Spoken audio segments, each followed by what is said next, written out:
Good evening and welcome to yet another evening of Chad O. Jackson Live.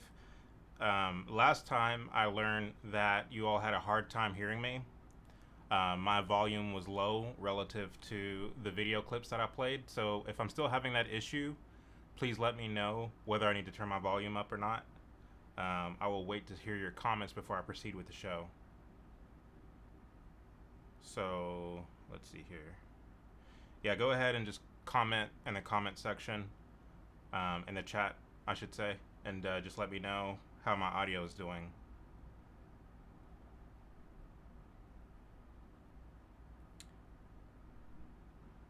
For some reason, my comments seem to be lagging, or you guys aren't commenting. Okay, somebody said loud and clear on Instagram, so that looks good. All right, Patreon said loud and clear. Okay. Not any reactions on YouTube yet, but that's fine. So we're 2 for 2 with IG and Patreon. Somebody said could be louder, so let me try to bump it up a little bit. How about that? Is that good? Is that too loud? How are we right here? How are we right here? Testing 1 2 3. Hello, hello, hello. Try not to peak here, because I don't want the audio to be unbearable, especially for those of you who are listening on headphones. So I'm just trying to make the most optimal listening experience regardless of what platform you're listening on. So I think that's about as high as I can get it.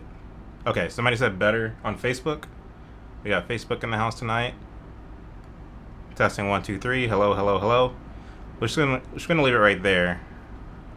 Hopefully that's suitable for everyone's listening experience. Okay. Alrighty, how is everyone doing this evening?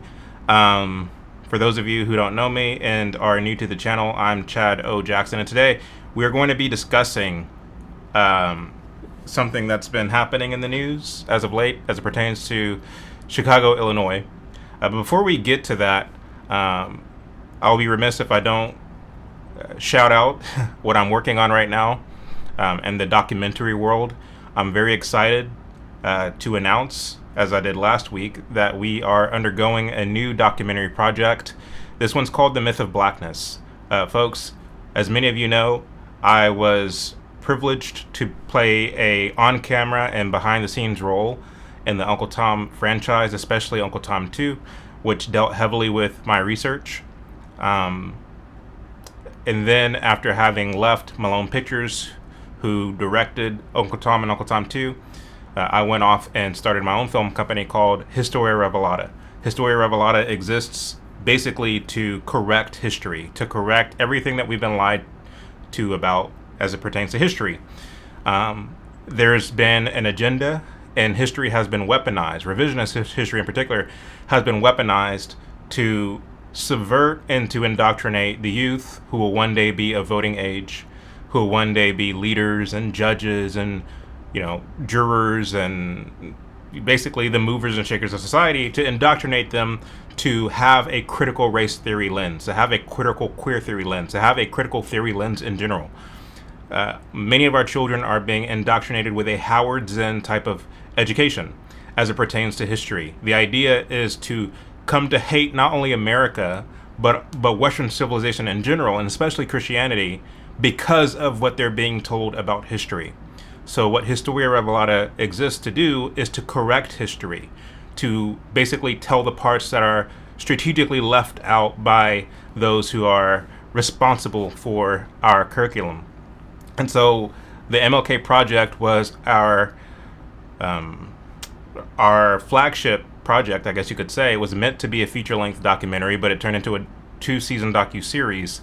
And I'm very pleased with how it came out, although I thought, as far as some of the editing and things of this nature, it could have been done better. And perhaps I'll revisit it in the next 5 or 10 years and do a remastered version as my filmmaking skills increase. But for what it is, I think it's a really phenomenal project. I've gotten a lot of positive feedback, especially from students and educators who plan to utilize the MLK project going into the fall 2026 school year. So, I couldn't be more pleased with it, and all the glory goes to God, of course. But when you look at Uncle Tom is the oral history of the black conservative, right? Which many of you know, or who know me, know that I don't use this phrase black conservative, but that's a different story for a different day. But that's what it was called, Uncle Tom, the oral history of the American black conservative. Uncle Tom 2 was an American Odyssey. It dealt with how Marxists basically utilize so-called black culture as the kind of spearhead or the tip of the dagger, shaped or aimed directly at the heart of America and of Western civilization. It dealt with it from a very cursory standpoint. And then toward the end of Uncle Tom 2, we kind of teased the fact that Martin Luther King was himself very much a part of this Marxification of colored culture here in the United States, with the long-term view of Sovietizing America, which is something he was very much a part of.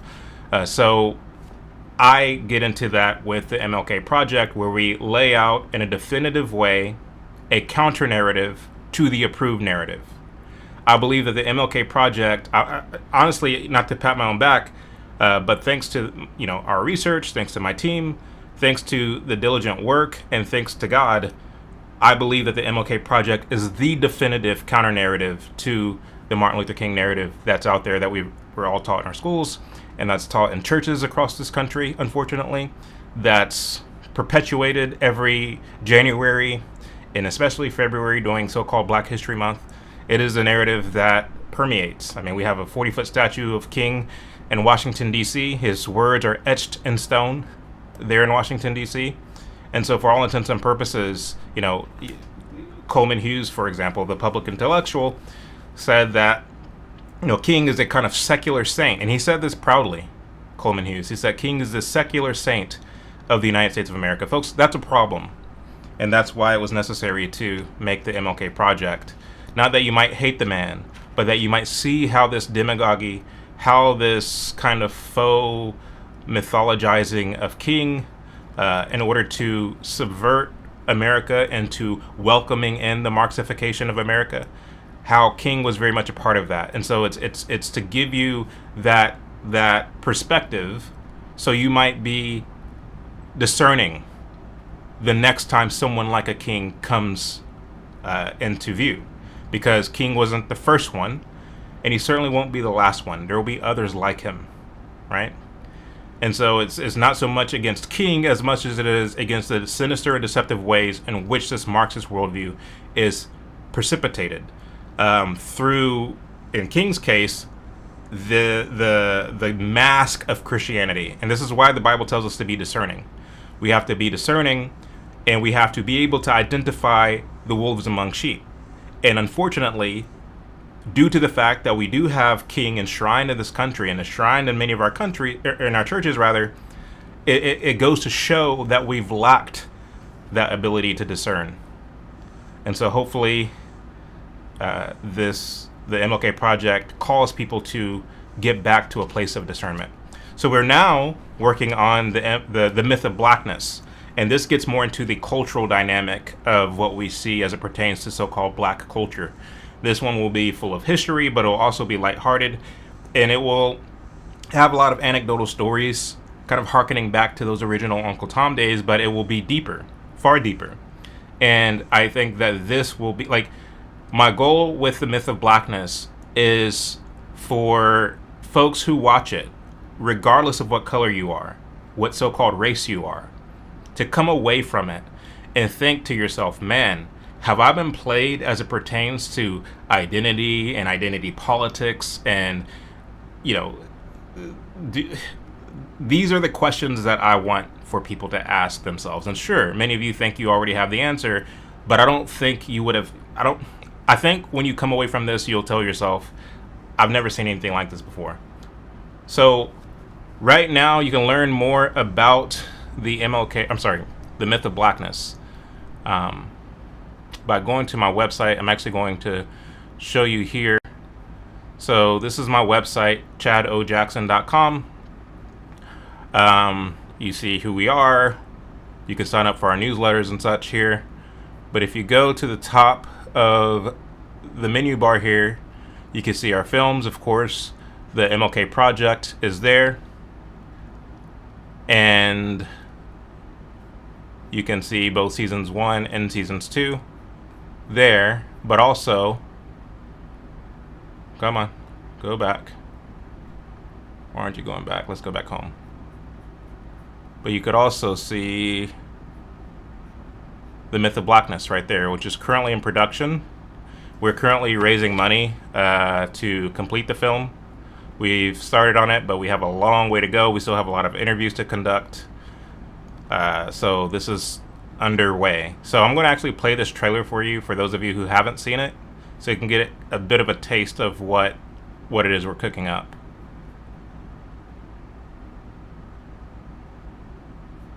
Whoops, that's muted. How to take actions that make it clear. Let's restart that because it was muted. As white folks, our challenge is to constantly be figuring out how to take actions that... Oh, you said somebody said that they can't see it. All right, that's embarrassing. Let me try to bring this into view for you all so you can all see it. All right. Can you see it now? No? Okay. Sorry, that was really embarrassing.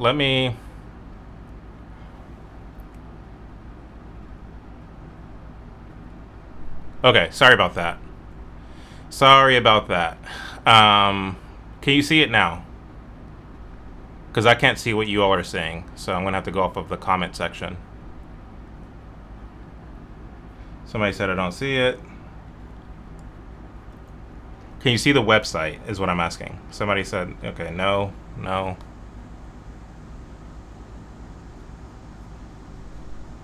Seriously?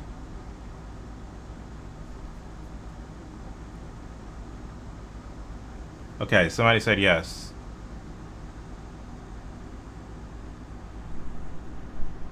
Okay, somebody said yes. I'm going to go off that one yes that I saw. Okay. So, let's try this again. So this is the website. Let's go back here. Okay, so chadojackson.com. This is what you see when you come.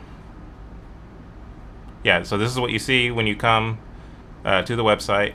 Whoops, it's frozen for some reason. And where's my pointer? There it is. Come on. All right. So this is what you see when you come to the website. Historia Revelata documentary films. For some reason it keeps freezing, but that's probably because my internet's acting up right now. Usually this, for some reason it's stuck on my face, but it's a looping reel of some BTS and footage from our documentaries. Okay. There it goes. Now it's looping. That was weird.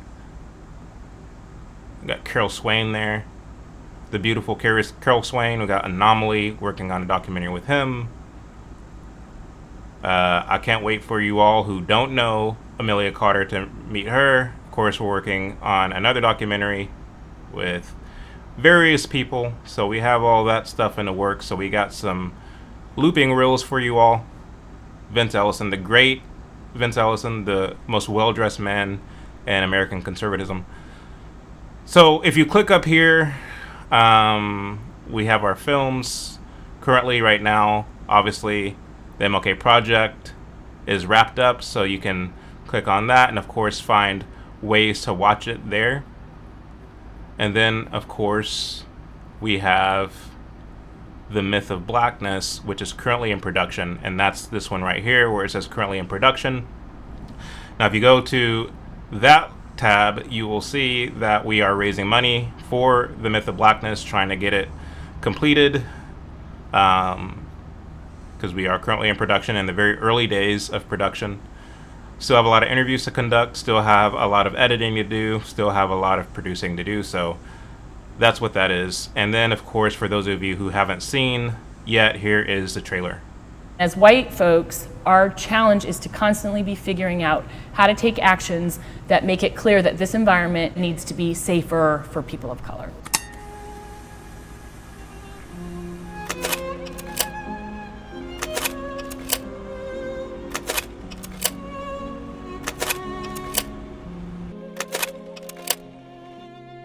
As a child growing up in the 90s, I don't ever remember my house being child-proofed for either myself or for my younger siblings.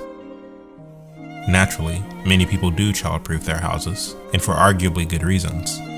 The child-proofing is not for the adults or for the older children, they're for the smaller children, who may lack the awareness of knowing to not grab a knife from the sharp end, or running headfirst into the corner of a table, or drink the strange-looking chemical beneath the kitchen sink.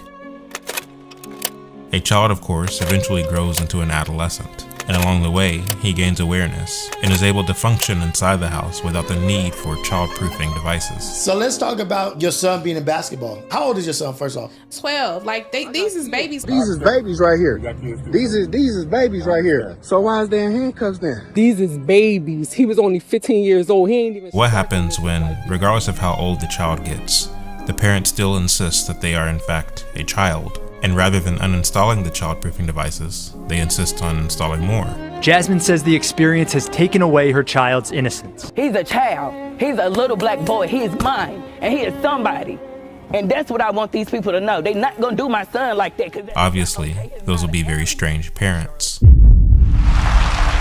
be black is to walk through the world and watch people doing things that you cannot do, that you can't join in and do. If we eliminate jaywalking laws, we'll make streets safer for people of color by removing the possibility of a dangerous police interaction. The racial climate, built by postmodern ideology and the activism industry, which insinuates that so-called people of color are like children in need of societal childproofing, and then perpetually insists that people of color are permanently incapable of functioning inside the house at all, is just as strange. We're going to dress the way we dress, speak the way we speak. We're not going to be respectable. We're going to use words that are reprehensible in otherwise civil company. And guess what? You must cross over to us, speak our vocabulary, speak our language, learn our grammar, learn our ways of being. There is no way for me to be the perfect American male, because part of being the perfect American male is being white. Capitalism has no solutions in it for black people. In a world where we're told that the conventional and lawful means of thriving, which is proven to be true for millions of people from every ethnic group, somehow does not work for so-called blacks, and therefore, rather than there being a need for these proverbial blacks to rise to the occasion, society itself needs to be modified to accommodate them. We take the time to explore this demonic and politically motivated lie in the myth of blackness.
Okay, that was irritating.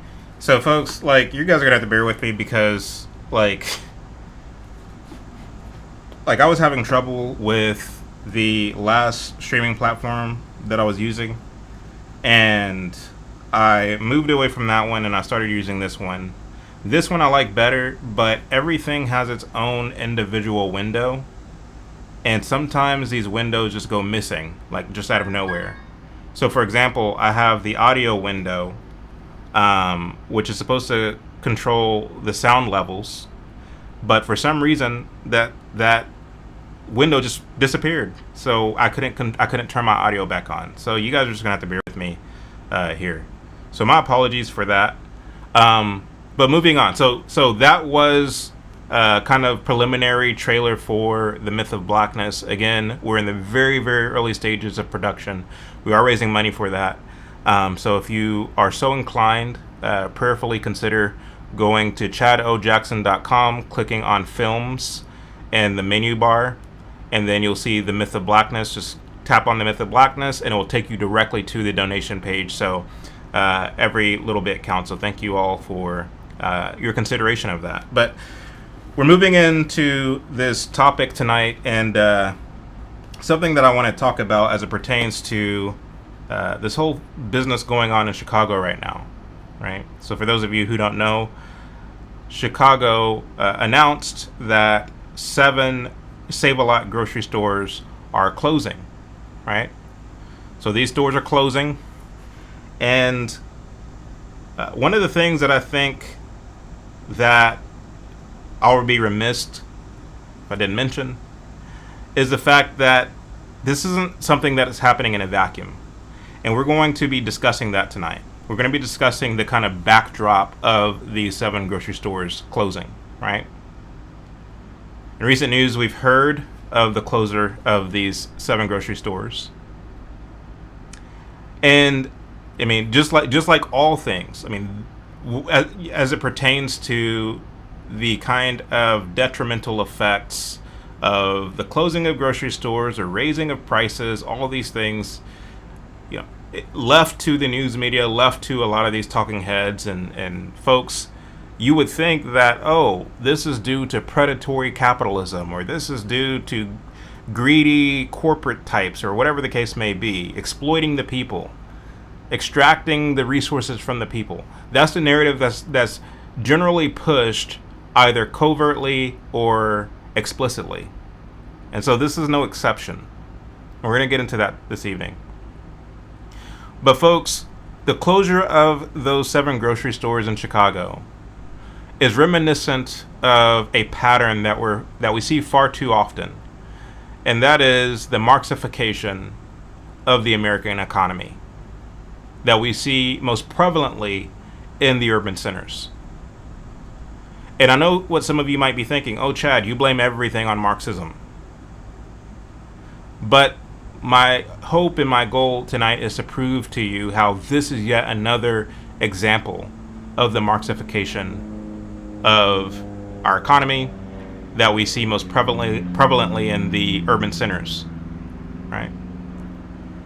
So when it comes to this whole Chicago situation, one of the things that I think we need to mention first as we lay the groundwork for where I'm going with this is that there's a book, and I mentioned this before, there's a book that was written by Thomas Sowell called The Vision of the Anointed. I highly recommend people go out and get that book if you don't have it already, but it's called The Vision of the Anointed, and he lays out a kind of juxtaposition in this book where he looks at what he called the constrained vision versus the vision of the anointed. What is the constrained vision? I'm going to basically borrow Thomas Sowell's language, but basically put my own little spin on it, right? Because he's speaking more from a secular perspective. I want to speak more from a Christian perspective. The constrained vision is the vision that we as Christians, we as God's remnant are supposed to have, where we acknowledge that the world is a volatile and fallen place, right? That people are unpredictable, people can be utterly ruthless, or they can be kind. People have, ambition, or they might be lazy. These people make up the consumers in the marketplace, and they also make up the shopkeepers in the marketplace, right? And that is the realm in which you have to navigate, not only as it pertains to the marketplace, but as it pertains as any component of society, right? That's the constrained view. You understand that the world is a fallen place. You can only control that which you can control. And so what does it look like for a person who has a constrained view to be in politics? Well, what it means is they're not going to be so quick to push wide sweeping policies that dictate and control the lives of everyone, because they understand that it's going to have an adverse effect. It's going to have a kind of ricochet effect. It's going to have more fallout, and it's going to be more detrimental than the problem that it wished to solve in the first place. So you navigate things understanding the complexity and the unpredictability of a whole bevy of different components. I'm hoping that makes sense. Whereas someone who has the anointed view, anointed by whom? Well, they're self-anointed, or they might be anointed by the Marxified institutions, right? Who like to self-congratulate each other and pat each other on the back and say, job well done, and hand out Nobel Peace Prizes and Pulitzer Prizes to each other, so as to give the impression to the masses that these people are, they're it. Like, these people, like, they're smart, they're part of the expert class, they should be listened to, such and so forth, right? But oftentimes, if not all the time, their ideas utterly fell. And to the extent that their ideas fell, rather than acknowledging the failure of their ideas, rather than acknowledging the fact that they're just incompetent, they project the failures onto some external entity, and they say things like, "Oh, it's because we didn't get enough support from this external entity," and usually they ascribe malice to the external entity, such as we see with the closure of these 7 grocery stores, because they're saying it's Trump's fault because he took away SNAP, right? So that I'm kind of building towards something here, but let me continue. So when it comes to the Marxification of the economy that we see most prevalently with the urban centers, right? And we look at the anointed view, the anointed vision versus the constrained vision.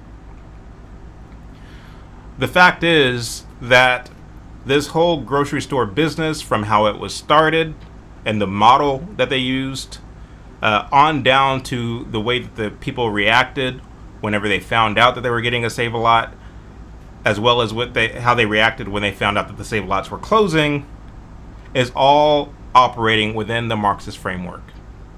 And to give you an example of what it is I'm talking about, right? Because, some of you might be saying, well, what do you mean about the Marxist framework? What does Marxism have to do with how the people are reacting to the coming and the going of a Save-A-Lot within their community?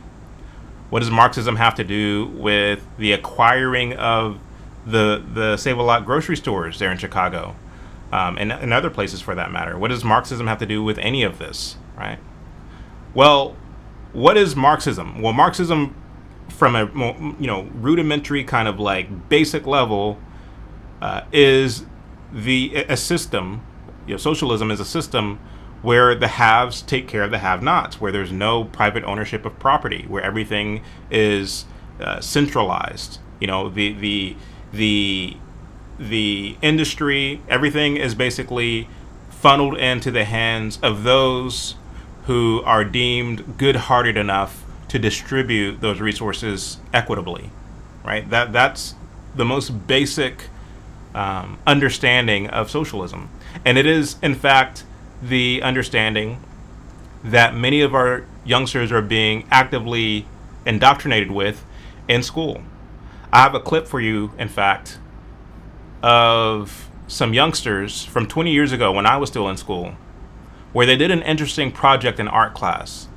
And boy, do these educators try to find any way they can at all to introduce Marxist themes into the minds of their youngsters by using everything, including art. So I want to give you an example of that, just real quick. And I'm going to tie all this together. I have my friend Chuck Littleton, who's waiting in the green room, and we're going to talk about all of this. But I have a few things to share with you to give you all the context of what it is we're talking about this evening. And we are going to get back to the Chicago situation because all of this is relevant. But check out this clip. This is from 20 years ago, 2006. I was 16, so I would have been in high school. And you can see the kind of grooming, even in something like art class back then. Everything represents tolerance. Little guy here represents how people have tolerance. The snake represents how animals have tolerance. The little bumps and stuff like that is how cruel judgment can be. My mask represents tolerance, like the truck for off-roading. You want to always be calm so you don't flip over or crash. This is my mask of tolerance. The tiles represent how all of us are different colors, but we are all the same in a way. My mask represents tolerance in many different ways. First off, I'm going to start with the rocket. The most important is the message it sends out. How science affects all our lives, and we all might be different colors, different race, different religion, and all have different nations. Science always brings us together for many ways of finding out what's all out there. This is my mask. See how colorful it is? This blue means in the earth. The math, the flag, American flag mean in the American. See the white space mean which people have money, and then the black face mean the poor people didn't have money. So if the white face can help the black space, that means the white people can help black people. That means the world will be beautiful. So I don't know if you heard what he was saying through that thick accent.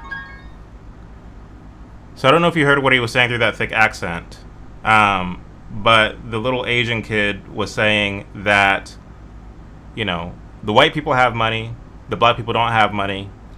But if the white people gave the black people money, the world will be a better place, right? Now, he didn't learn that through osmosis, right? He didn't just kind of, wake up one morning and feel that way. No, he's actively being taught this. And of course, that kid is probably my age now or older, because again, that's from 2000. Actually, he's a little bit younger than me. But that's from 2006, right? And the class was given the task to make these masks, and the masks were supposed to represent tolerance, right? How does your mask represent tolerance or demonstrate tolerance? And of course, I mean, you're setting the children up to basically think in those terms, and the children, especially the last boy, is saying, the black is supposed to represent the black people who are poor, the white's supposed to represent the white people who are rich, and if the white people gave their money to the poor, the world would be a better place, right? So the fact of the matter is that those who hold, or who fall rather into the category of having the anointed vision are the people who make up the roles as activists, in many cases school teachers, right? The archivists and librarians and policymakers and influencers of public opinion is the point that I'm trying to make, where they are creating a kind of milieu that is Sovietized.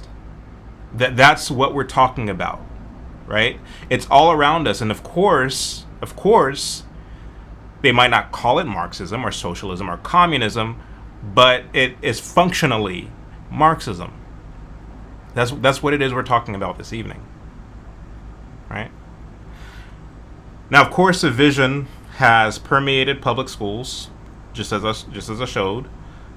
And while that setup of the haves taking care of the have-nots, while that might seem nice to impressionable ears, not only has it proven time and again to be utterly flawed, but the various facets of the community which are shaped by the Marxist worldview, inevitably ensures the failure of that setup. You understand? The setup of from each according to their ability to each according to their need. The setup of the haves taking care of the have-nots cannot work on its face, but it especially cannot work in a Marxified worldview where everybody is bitten by the bug of Marxism and they function like Marxists. It can't work in that environment. And we're building to the grocery store. I promise you we'll get there. Now, I'll give you an example of what I'm talking about. Now, earlier I spoke of... I spoke of the Marxification of the anointed, those who have the anointed vision. And what's interesting about the Marxist worldview is that these are people who not only project the blame onto external factors whenever their ideas fail, but they also assume the moral high ground. They assume the moral high ground in such a way that they are exempt from any kind of scrutiny whatsoever, to the extent that their ideas do fail, right? So they are actively finding ways to pursue the moral high ground. Now, I have in my hands here a book called Ethical Marxism, right? Ethical Marxism. This is written by a professor by the name of Bill Martin. Now, when you look at how Marxism has permeated not only our economy, but also much of our society, major swaths of our society, that is exemplified in many ways in this book, right? And you can find other books like this. But when you look at, Bill Martin's justification, for example, of violence, I find this to be very interesting. He says that a link between systemic violence and the idea of capitalists and imperialists. Let me start it over. A link between systemic violence and the idea of a capitalist and imperialist world that is enclosed in violence can be seen by looking at a particular aspect of the injustice system, namely the prison system in the United States. He says, this is a horrible, evil system by any measure, a severe embarrassment to industrialized countries. The problem being a culture that is unable to be embarrassed about sheer barbarism. He calls the existence of prisons barbarism. And yet also in the logic of imperialist society, a representation and concentration of the violence that permeates the larger system, where the racist as well as the class stratifications that preeminate American society also are represented in a concentrated and intensified way.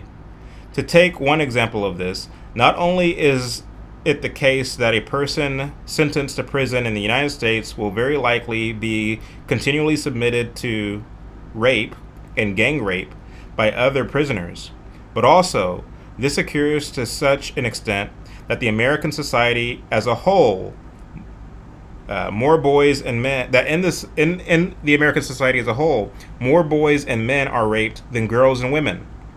But this phenomenon of prison rape and other aspects of the way the prison system operates in the United States, where people are abandoned to cruel fates, represents a concentration of the social relations that are predominant in imperialism. So what is he saying here?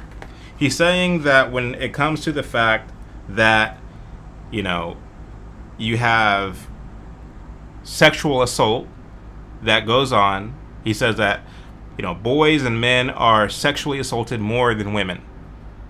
And that's indicative of a capitalist society where prisons exist, because men and boys who go to prison are subject to sexual assault. You understand? So he's saying that if we get rid of prisons, then we will have fewer boys and men who are subject to sexual assault, right? Now, this is in a book called Ethical Marxism, where he's making the case that the American system, which he calls imperialist, is amoral.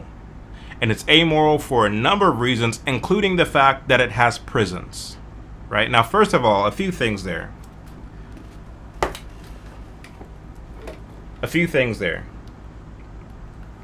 Now, when you look at sexual assault, particularly as it pertains to young boys, right?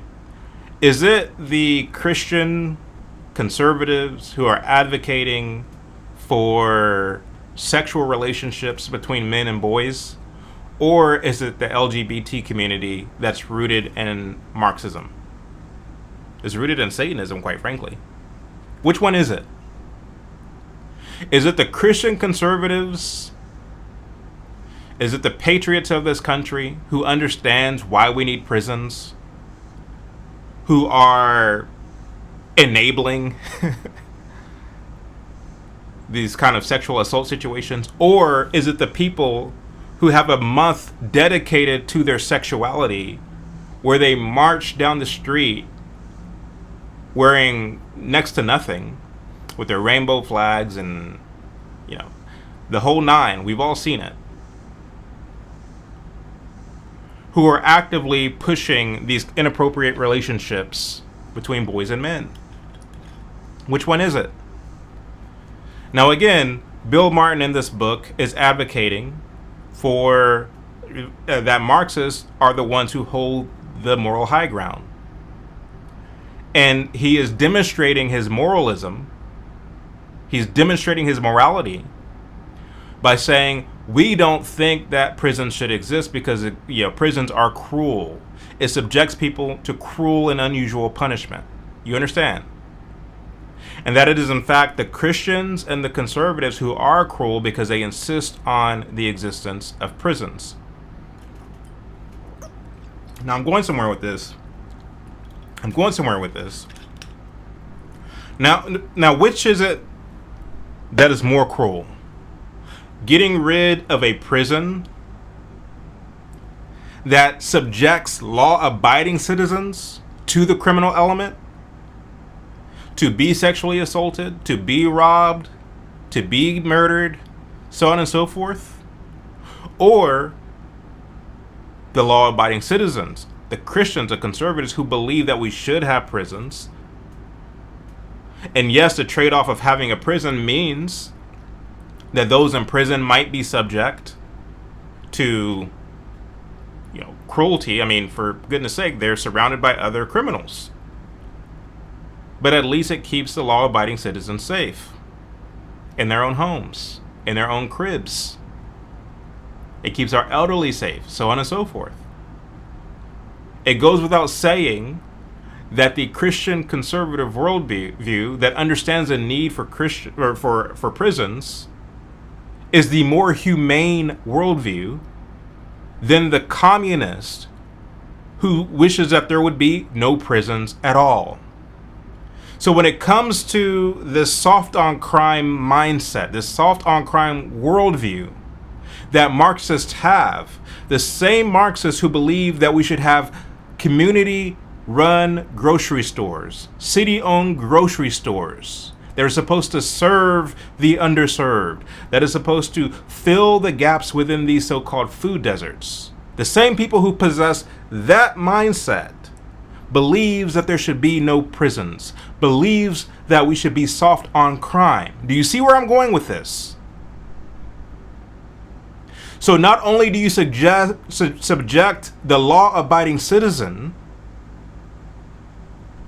to the criminal element in your urban center, you also subject the grocery store to the criminal element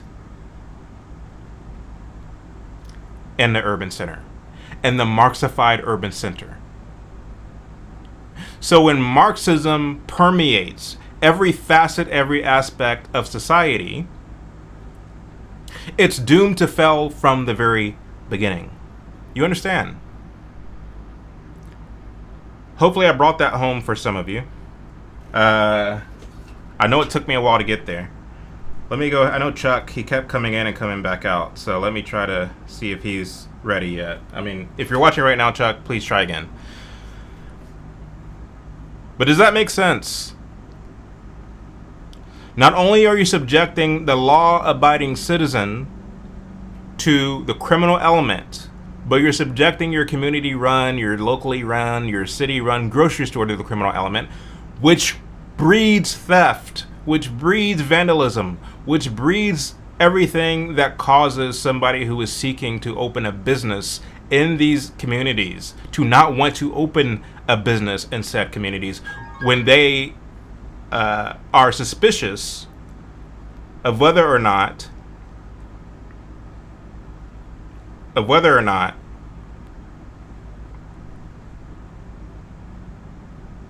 they are actually going to break even or make a profit on what it is they're trying to do in that community, right? Chuck, I'm not sure how much of this you heard, but how are you this evening? I'm doing well, man. Can you hear me? I can hear you fine. Okay, just making sure. Just making sure. I got these new earbuds in, so I didn't know how they would work, but cool. Yeah, man, I've heard almost every word so far.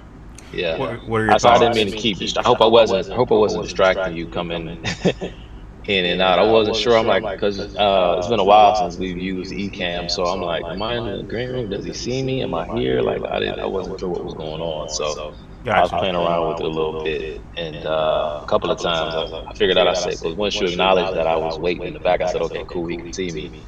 And then for some reason, I got disconnected a couple of times, and I had to reconnect. So I was like, dang, I'm probably distracting Chad. He was trying to reach book, and I was, kind of like a gnat in your ear. I'm just like, oh man, I'm not. Oh no, I you're hope I'm good. not messing up Chad's focus. I do live Yeah. streams very infrequently, and I think it shows because there's always some kind of glitch, always some kind of mess up, always some kind of issue. And thankfully, the audience is patient enough to where they bear with me. So, so do you have any thoughts on anything that was said before we move forward? Yeah. Just real quick, I know the comment section said I was echoing. Let me see. If I could just use my speaker, take my earbud out. Try. I don't think you're echoing anymore. Go ahead. Testing. 1, 2, 3. Sure, I'm good. All right. Let me know in the comment section if I'm still echoing. 'Cause like I said, I can't hear myself, and you sound fine coming through. So, okay. So yeah. Few things. I know you got. It's not a huge deal. You were talking about the vision of the anointed versus the constrained vision, and you referenced Thomas Sowell's book, Visions of the Anointed. And when in Thomas Sowell's book, it's not like I said, it's the same. It's the same thing because he discusses similar themes in two separate books, but he uses different terminology. So in the vision of the anointed, he talks about those with the anointed vision versus those with the benighted vision, I believe is how he breaks it up. And in conflict of visions, he talks about the constrained vision and the unconstrained vision. But essentially it means the same thing. I think Visions of the Anointed is a book that is more accessible intellectually to a more general audience. And Conflict of Visions is written for people who are a little bit more studied in that field because it kind of deals with the same topic, but it deals with it in a way that's a little bit more heady, a little bit more highbrow. But two great books, of course. When you mention the old communist saying, "To each according to their need." Oh, how does it go again? Each according to their. How does it go again, Chad? You use it all. You cite it all the time. Can you hear me? It's from each according to their ability to each according to their need. Right, to each according to their ability, to each according to their need. And I don't know, for some for some strange reason, these people don't realize that If I, as an individual, if I am, if I'm of the impression that my share, my individual share of the collective output is not predicated upon my ability to contribute to that collective output, then you stripped me of any incentive that I would have otherwise had to contribute to that collective effort. And so this kind of speaks to what Thomas Sowell talks about, when he talks about the constrained vision, because one of the hallmark themes of the constrained vision.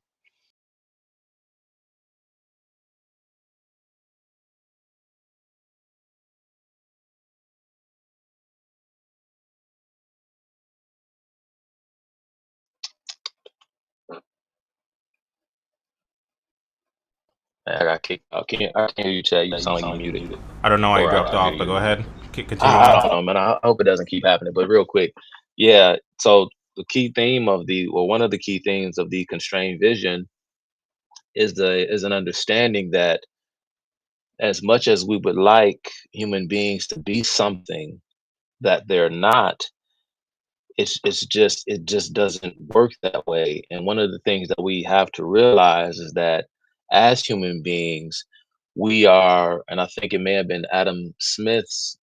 I mean, I know this was his general sentiment. I don't know if this is word for word something that he wrote, but his idea was that human beings, we are limited in our moral faculties, essentially, is what he would say. Okay. And so, as much as these Marxists would like to believe that if you just get a group of people together and you strip them, for example, of the profit making incentive, that their output will be just as much, if not more, than if you were to dangle the profit motive in front of them. And unfortunately, or fortunately, however, whatever your take on it is, from my perspective, it just is what it is. But human beings don't function that way. When you strip them, or when you restructure the incentive structure, change the incentive structure, you're going to get different behavior. And so this is why these things don't work. Because if your individual share is not predicated upon your individual input, then what motive or enticement do you have to actually put your hand to the plow? You don't. And this is when things begin to completely fall apart. And this, lastly, I love the prison example that you came up with. It just goes to show you how people who think this way are so they're so counterproductive. It's interesting because for a very long time you had people on both sides of the political divide for quite some time that were uh, pushing for the building and the expansion and in the creation of even more prisons in an attempt to keep the inmate population safer. Okay, one theory and one idea is if you build more prisons, that way you're able to uh, strategically separate prisoners based upon uh, their history, as far as what sorts of crimes they have committed, and the likelihood that they'll be violent, that they'll be harmful, or that there will be a threat to their fellow inmates. You separate them out. You take the criminals who aren't as violent. Well, you get my point, right? But it's difficult to do that because one of the things you hear from a lot of left-wing scholars is about prison overcrowding. A lot on top of the, like he just pointed out, the rapes and the assaults and these types of things. And so they hate prisons, and they say that these things are inhumane because look at what happens to prisoners. Is one thing, Chad, as you mentioned. What would you rather have? Those same individuals on the outside assaulting us and victimizing us, or would you much rather have those who made their choices confined and doing harmful things to one another, right? You can't have it both ways. But if you are concerned with prisoner safety, then it may be a good idea to space these prisoners out so that they have more space and more safety. But from the standpoint from one, with this idea that prisons are bad in general, then you see where the conflict comes in, because it's like, well, do you realize that if you built more prisons, it would keep prisoners safer? But they are against prisons categorically, so they don't want to build more prisons, and it's because of that, or a huge reason, that is a huge reason why so many of our prisons are out of control, and it's difficult to keep inmates and staff safe in these places, not just because these people are just naturally prone to deviant behavior, because they're prisoners criminals by definition, but looks like he dropped off again. I want to ask him when he comes back up to maybe use a different device. Hey, is it possible for you to maybe use a different device? I'm not sure if like, what are you using, Chrome, or like what browser are you using?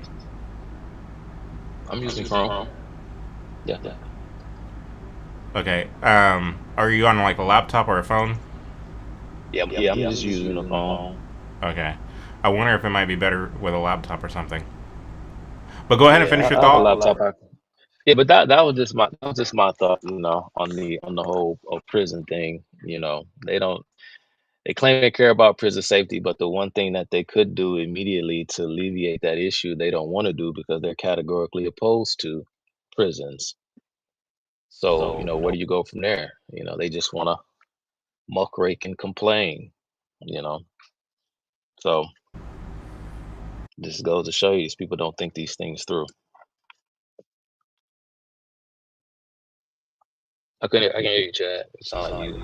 So on that note, what we're dealing with is, again, what I called it was a Marxification of the American society, really, but we see it most prevalent in the urban centers. We see it prevalently in their rhetoric, what they advocate for, and basically it's just a mixed bag of futile, detrimental ideas, because each one cancels out the other, when it comes to this Marxist worldview, right?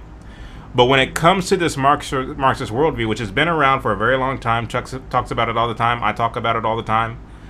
When we saw it come to a bit of a head in 2020, remember when George Floyd died, and you saw the world get caught on fire, literally and figuratively. You saw basically everyone coming out of the woodworks wanting to demonstrate in some way, shape, or form that they're going to do something about systemic injustice. They're going to do something about systemic racism, including corporate America, right? Yeah. So this is the kind of context, the milieu that we're coming into as we observe these 7 grocery stores. Now I'm going to play for you all a clip of one Joe Cantfield, I believe is his name, who's one of 4 persons who was the owners of something called Yellow Banana, which is the company that was buying up all these Save-A-Lot grocery stores around the country. I want you to listen to what he said in terms of how he got into this kind of corporate wokeism. So stand by for that clip.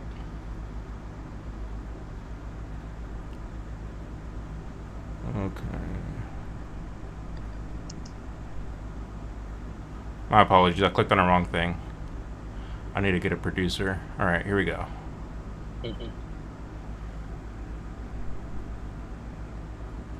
So Joe, just talk about your, the concept there with Yellow Banana, what you guys are doing. Kind of give us a general overview of what's your goals. So I have 3 partners. There's 4 of us. We founded Yellow Banana in June of 21.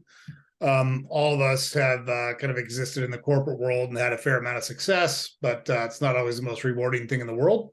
So we all kind of came together around the idea that we could still do well for ourselves while we did good stuff that made us feel good about what we were doing. So looking for an opportunity. It was at the same time that Save-A-Lot was converting from a self-distributing retail model to a wholesale only model, and they were selling off some corporate stores. And then we bought 32 stores between Ohio, Illinois, and Wisconsin. And then we bolted on 6 more stores about 8 weeks later, 4 of them in Florida.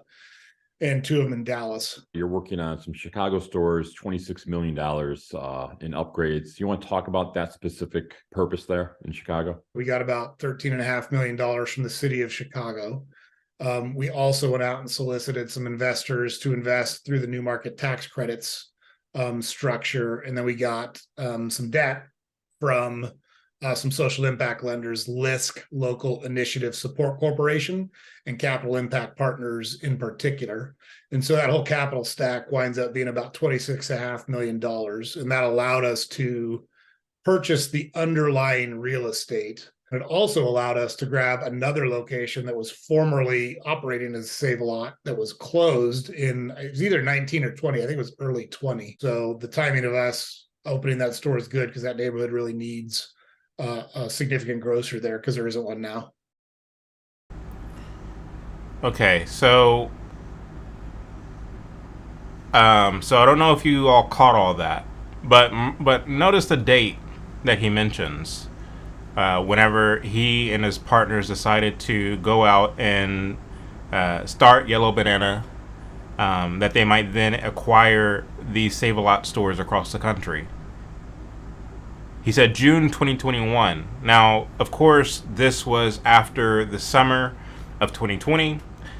This was after all of the corporations, all of the businesses, all of the sports leagues, all of the school districts, basically everyone, many churches even, coming out, showing solidarity, showing their support for not only Black Lives Matter, but also for this, what many deemed Reconstruction 2.0 or 3.0, because they would say that the end of the war between the states was the first Reconstruction, that Martin Luther King and the slew of bills that were passed in the 1960s is the second Reconstruction, and then of course George Floyd was Reconstruction 3.0. And basically what it is taking advantage of a moment in time, whether it be the ending of slavery, whether it be, the assassination of King, or it was first the assassination of Kennedy and then followed by the assassination of King, and then of course the assassination, or not the assassination, but the death of George Floyd. These create the opportunities for policymakers, activists to come in and say, the assassination of Kennedy, the assassination of King, the death of George Floyd, these are indicative of a system that's racist to the root. And as a result of preventing something like that from happening again, we need to pass a bevy of policies to basically rejigger the system, that we might not have another Martin Luther King level assassination, that we might not have another George Floyd situation. And so they push all these policies that seemingly have nothing to do with anything to rejigger the system. But it's really to Sovietize the system. It's really to Marxify the system, right? Because now they have the floor. Because everybody's looking to them, what must we do? Especially white liberals and others, what must we do, oh anointed black activists, to prevent something like this from happening again? And of course they say, we have all these policies at the ready, all you have to do is get behind us and help us pass them. Chuck, you're frozen. You might want to go out and come back in. And so that's what we're dealing with. That's what we're up against. And that, of course, what Joe Cantfield, I believe is his name. I'm just going to make sure I have his name right real quick. Yeah, Joe Canfield. That's, of course, what Joe Canfield was up against, but he saw it as an opportunity to have a payout, right? He saw it as an opportunity, Joe Canfield did, to cash in on a lot of the corporate wokeism that was going on in that time, in 2021, and that's why they started Yellow Banana. That's why they acquired a lot of these Save-A-Lots. And he said himself, I was working for years in the corporations, and it wasn't rewarding. And what he meant by that is, not on a monetary basis, it wasn't rewarding insofar that I didn't get to feel good about myself because I wasn't helping other people. And so what 2020 did is it gave them the opportunity to feel that they can give back to the community, right? That's the environment that he's stepping into, but maybe he didn't realize, perhaps he didn't realize the waters in which he was treading, as we'll get to here in a moment. Do you have anything to say to that, Chuck? Whoops, you're muted. Hold on. All right, go ahead. Go ahead. Yeah, sorry about that, Chad, but I keep having connection issues. I don't mean to mess up your live tonight. Hopefully we'll keep doing it, man. If so, let me know if you need to just roll solo tonight, and maybe I'll come back another time. It's been a while since you and I talk. I love when you and I get together. So this is really disappointing tonight, but try to push through. I missed some of what was that the CEO of a company called Yellow Banana. That's what his position, and he was buying up all these stable. Yeah. And I heard what you said, and the unfortunate part about it is, like, when it comes to individuals who are in a position such as his, it's difficult to tell, because a lot of people often ask, and I don't know, Chad, you and I maybe have had this conversation as well, privately and publicly. When it comes to such individuals, do they realize that they're trying to kill the goose that laid the golden egg? Don't they know that by doing these things, that by promoting these things, that they're really, in the long run, going, they're harming themselves? Or do they actually believe that their position, their income, that and their wealth will somehow insulate them from the dangerous consequences of these society destroying things that they actually promote? Do they genuinely believe these things? And I think some of them are genuine believers. I really do. But on the other hand, there are a lot of them, and I don't know which category this individual fits in, but because this attitude, they're looking from afar, relatively disconnected, and they're looking at the masses, and I think they have a sizable fear of the mob. And I think oftentimes these individuals have to feign support because they hear all of the chatter. And you have, politicians on the opposing end, who have, the government has immense power, and it can consume large swaths of the private sector. And so therefore I think a lot of it has to do with, and I think I even saw you in a recent conversation you had with someone talking about this whole phenomenon when it comes to why there seems to be a hatred for the middle class, from the elites and from others. And I think that's what you have here. You have this fear of the mob, because you do have all of this class envy, all of this strife along various social lines, right? The classic conflict theory, critical theory, or critical social justice paradigm. And so in order to evade certain charges of racism and other such things, a lot of them have to they have to play this game. They have to make that Faustian bargain and dance with the devil, essentially, in hopes that they don't get burnt. And eventually they all get burnt. 100%. 100%. I don't think I could have said that any better myself. Hopefully you don't fall off again. If you do, do you have access to a laptop that you could probably try the link on a laptop? Okay. If you fall off again, then just try to use the link that I gave you on a laptop instead. But I'm going to play another clip here because I spoke earlier of the environment, the waters I mentioned that Joe Canfield were treading into as he kind of took on this woke corporatism initiative, right? Saying, you know what, one of the things that they were talking about during 2020 George Floyd is a food desert, and like this is a gap. This is something that needs to be filled, and so I can fill it, right? He kind of took on the charge. And to remind you all of that environment, let me take you back to 2020 to give you an example of the kinds of things that these woke activists were demanding on the streets. And this is very likely what Joe was responding to whenever he decided to start Yellow Banana. Mayor Holt, we're asking you to commit to the construction of a grocery store on the east side of Oklahoma City to be completed within 6 months. The Northeast Oklahoma City communities are dealing with a food apartheid. It is not a food desert because it's apartheid because it was taken from us. What? They took who? Okay.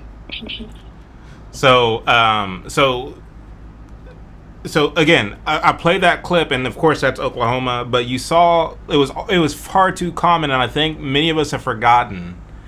It was far too common to see that kind of thing on our television screens day in and day out over the course of 2020. So I'm just trying to really paint this picture for you all of what Joe Canfield, who would start Yellow Banana about a few months later, after all this stuff went down, like 6 months later, who would start Yellow Banana as they would begin to acquire these Save-A-Lots for the purpose, as he put it, of giving back to the community because he felt as though he wasn't doing enough in his corporate job. So, Chuck, do you remember those days and what was going through your mind as you watched that clip? Now, what year is that? So that was the end of 2020. But he started Yellow Banana in June of 2021. Mm-hmm. Yeah, that was the year that George Floyd died, right? That was the year 2020. And there was a lot of anxiety in the air because of the virus that I mean, I don't want to get into any on any rabbit trails as far as that goes, but there were a lot of concerns, and especially when you're dealing with blacks by and large. Unfortunately, there's no other way to say it. There's a psychological phenomenon within the field of psychology known as negativity bias. And what that means is that human beings, and Chad has talked about this extensively, about how these individuals, and I don't mean to sound conspiratorial when I say these individuals, but just for the sake of time, I have to just say it flatly that way. But they specialize in the cognitive sciences. They specialize in the soft sciences, and they know how to play on human emotion. And the negativity bias simply means that human beings are more susceptible to negative emotions. They affect us more. It has a more psychological and more physiological effect on us, and these effects last longer. Which is why it is extremely hard when you when you offer someone a solution to their issues, particularly if they're a black person, that, look, this is what you need to do. You need to do this, this, and this. And I guarantee you, no matter what, you may not get all of the things that you want, but you won't starve. You won't be out on the street. You will make it. You will find happiness, contentment, and fulfillment if you just ignore the noise and focus on the positive. Focus on the things that you want and just continue to grind, and you will get there. But when you have people in their other ear telling them that they're oppressed and coming up with all of these boogeyman entities that are hell bent on keeping them down, it's hard to compete with that, because people, I hesitate to use the term naturally, but I mean, it is what it is. People don't make those long-term investments in the here and now for that thing that they can potentially get later. They would much rather rage against the machine because they are genuinely convinced that there is something out there that is trying to hold them back, or something out there that's trying to keep them down. And so they listen to that instead of listening to that thing that's over here. It's the negativity bias. And there are a lot of different other ways you can describe it. And I link that to what was going on in 2020, because I think there is a great deal of anxiety, this kind of collective neurosis with a lot of blacks. And considering everything that was going on at that time and with George Floyd, it kind of caused this. It wasn't spontaneous. It wasn't by happenstance. It wasn't this organic thing. This small group of individuals relative to the general population had been worked on and worked over for decades. And so when this happens, then all of a sudden, it's like lightning striking dry brush. It sets off a spontaneous fire, and now all of a sudden, now is our chance. We have to go out and demand all of the things that we want because this one incident with George Floyd, I think that was the same year. Was that the year that the one gentleman was shot in Wisconsin? The guy Blake. I think that may have been the same year, just a few months later. But it was just crazy. And so it was just insane that year. And a lot of people, there were, like I said, there were a lot of insecurity in terms of people's their physical futures, their financial well-beings. And people were sitting around because of quote unquote lockdowns, and people are in front of televisions, they're on their phones, they're on the internet, they're going down rabbit holes, they're listening to people online talk about things that they know absolutely nothing about. Everyone's an expert on politics. Everyone's an expert on virology and medicine. Everybody's a health expert, and people just sort of collectively lost their minds. And so 2020 was quite the year. It was quite the year. I mean, I know I just said a lot. I know because you asked me generally what do I remember from the time period. But yeah, man, it was like, hey, now is the time. Let's try to get everything we want. Let's get them for all they got. You know. Yeah, that's very well put. Um, and earlier I played the clip from "Let's get them for all they got." I mean, that's exactly what it was. I mean, let's get them for all they got. I mean, it's they do that. Like they exploit crises. They manufacture crises in many instances, but then they exploit the ones that exist, and they use those as leverage to really push their policies. And it's for that reason that you get a lot of the policies once again that came out of 2020. It's why you got the New Deal after the Great Depression. There's so many things that we can point to of how they exploit crises to push these agendas and these motives. Yeah, absolutely, man. So earlier I spoke of Oklahoma. I played the clip of the activists in Oklahoma. That was just an example. I could have played a whole montage that would have lasted all night of similar requests. We demand grocery stores. We are underserved communities. Basically placing the onus of the well-being of your community externally, right? It's somebody else's fault. We are underserved. Again, it goes back to the fact that if I'm the owner of a grocery store, I'm going to be strategic of a grocery store chain or franchise. I want to be strategic about where I put my stores. I mean, that's just basic economic common sense. And so when the environment and these communities are such to where it's not feasible to open a grocery store, guess what? You're not going to get a grocery store. So when you complain about being underserved, it's not something external of somebody doing something to you. That is a time to do a reality check of what is wrong with your culture, what is wrong with your proximate community that is making it such to where people don't want to come and open a grocery store around you. I mean, why don't these people ever stop to think about that question? But of course, Joe Canfield thought that he would be brave, that he would save the day, that he would take $13 million of city money in Chicago and then get the rest of the money through government subsidies and other such schemes, raise the $26 million to start a grocery store.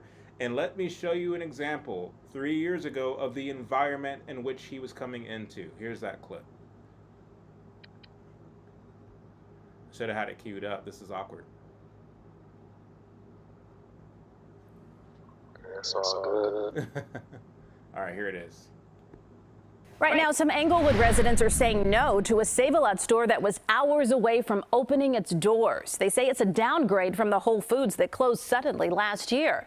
CBS 2's Marissa Perlman spoke with the store's CEO and the neighbors who are now working on a deal. After being met with protests outside of the store, the owners say they're making changes in real time. They're now planning to meet with the community and the aldermen before officially opening the store. Break the lease. Community organizers in Englewood blocking the door at the new Save-A-Lot on 63rd. The owners inside hosting a preview event. When do we want it? Now! Now they're fighting the store altogether, saying the discount grocer has a reputation for serving lackluster product. It's like they're in Englewood, so they don't deserve fresh fruits and vegetables and stuff. They'll take what they give. Will you shop here? No, I can't afford to feed this to my grandson. City leaders say they tried to get other businesses to take over the store, but Save-A-Lot, operated by Yellow Banana, was the only corporation to show interest. 16th Ward Alderman Stephanie Coleman says this community hasn't felt heard. We want a fresh, affordable, preferably black-owned, but we want a grocery operator that's going to have employees that look like us in our community. We want to have a real conversation with our community. After an hour of tense back and forth outside the store with those protesters, the owners vowed to hold off on officially opening. And we agreed to meet with the alderman and her representatives to kind of talk about what they'd like to see from us and how we can get things onto a better track. The owners say at issue here is the Save-A-Lot reputation and that this store plans to operate differently. That includes hiring employees from the neighborhood, hosting a locally run coffee shop inside, and hiring hot food vendors like Lakeisha Hunter from Englewood. Owners have to change the narrative. It's going to take time. So you see how they contort themselves, they bend over backwards to accommodate these entitled, Marxified, colored folks, and they're still not grateful. We don't want no Save-A-Lot. There was a Whole Foods here. You trying to give us a Save-A-Lot? Just ungrateful, right? And it's a damned if you do, damned if you don't situation, because they're upset when the Save-A-Lot comes, and then they're upset when it goes, as we'll get to here in a moment. But they didn't want the Save-A-Lot, even though, I mean, by the images that were being shown on the screen, it actually looked like a good grocery store. It looked like it was a reputable grocery store. They had all the products, they had all the things. But they were just upset, they were ungrateful, and they didn't stop to ask themselves, well, why? Why did Whole Foods decide to leave? Why is it that nobody else except for Yellow Banana was interested in putting a store there to begin with? Why is it? Is it everybody else? Is it everybody just racist? They don't want to come here. They don't want to open up stores here. They're just all racist. Or is it me? Is it something that I'm doing within my own community? Chuck, take it away. Right. Yeah. Let me know if I'm still echoing in the comment section. No, you're absolutely right. The first thing is, of course, people value not just their things, but of course they value their own lives, and they're not going to come and patronize a business, or should I say, people are going to be hesitant to go into business in areas where they don't feel as though their property is going to be properly protected. I mean, never mind the cost of doing business in an area like that is exponentially high when you have to deal with crime and theft and the insurance costs that come along with that, and vandalism and other such things. And so it's amazing, like you said, that these people don't see it. I was laughing, not at the Whole Foods versus Save-A-Lot comparison.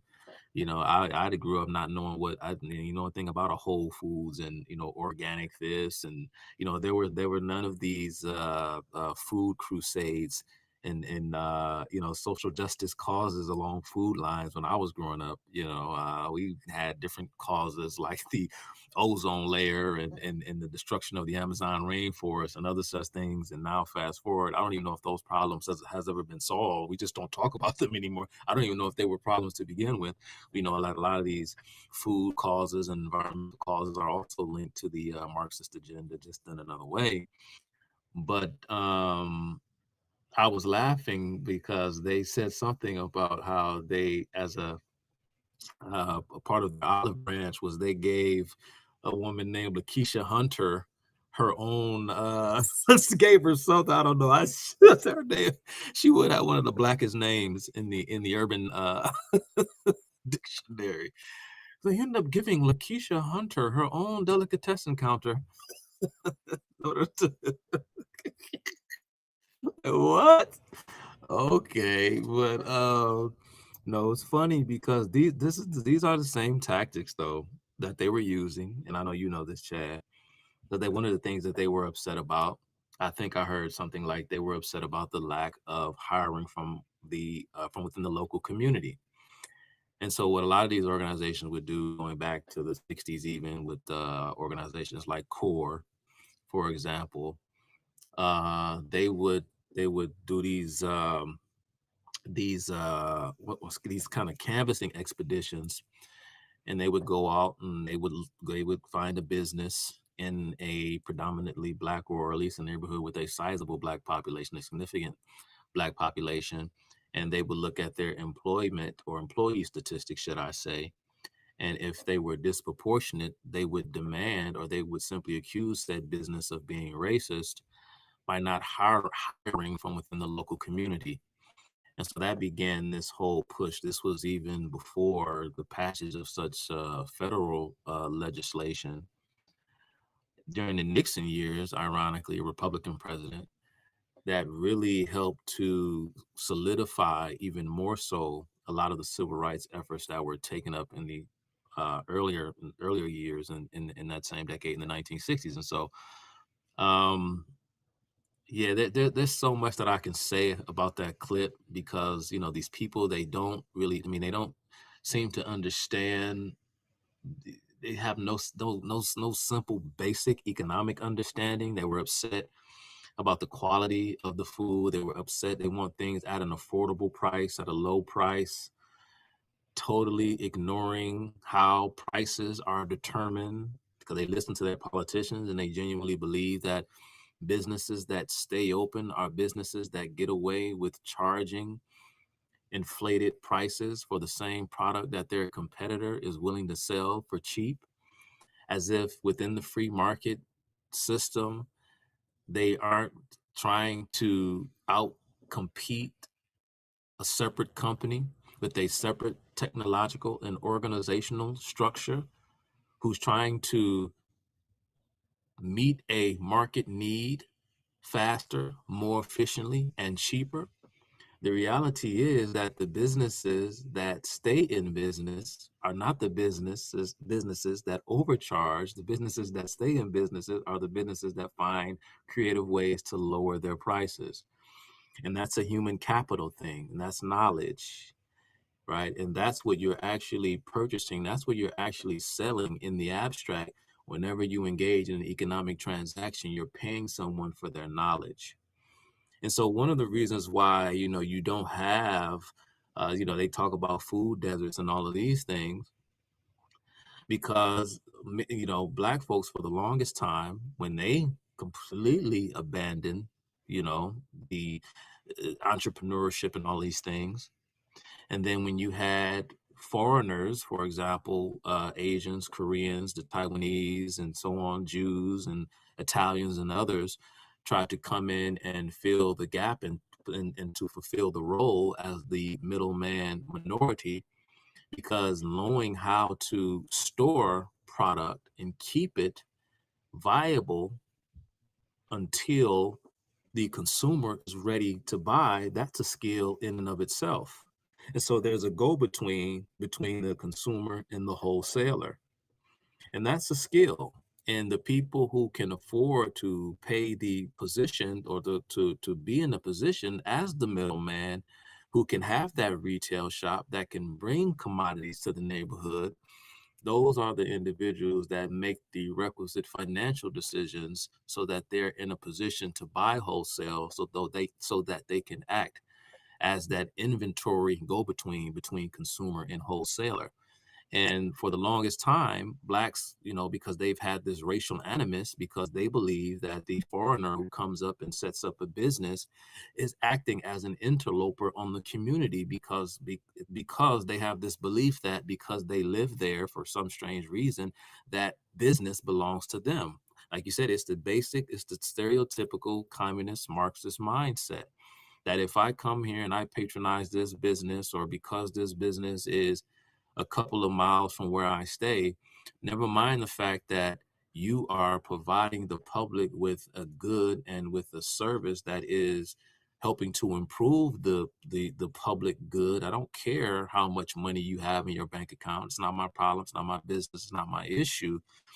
I don't care who gets rich. The only thing I care about is, has the common good been improved in some way by your willingness to share your understanding and to share your knowledge and know-how with the rest of us.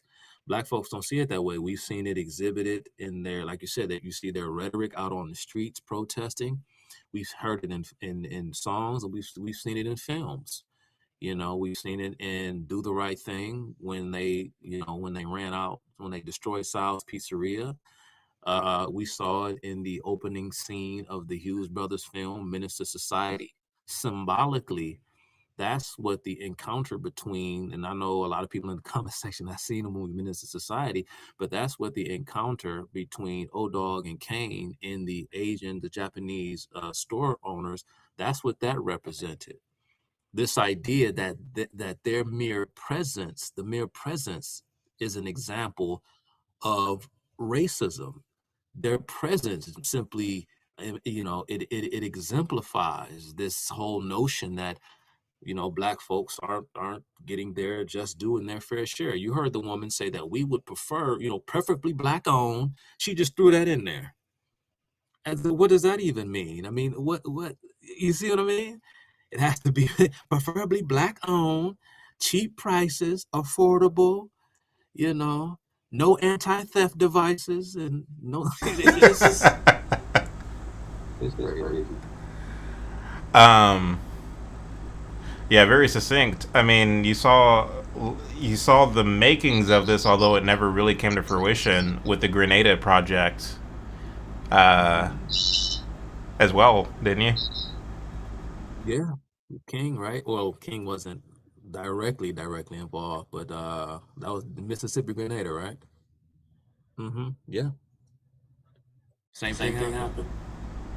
Yeah, I mean, the idea was to have a community grocery store, locally owned, that, it would be black owned, and the prices would be cheap, and it would be this kind of utopia.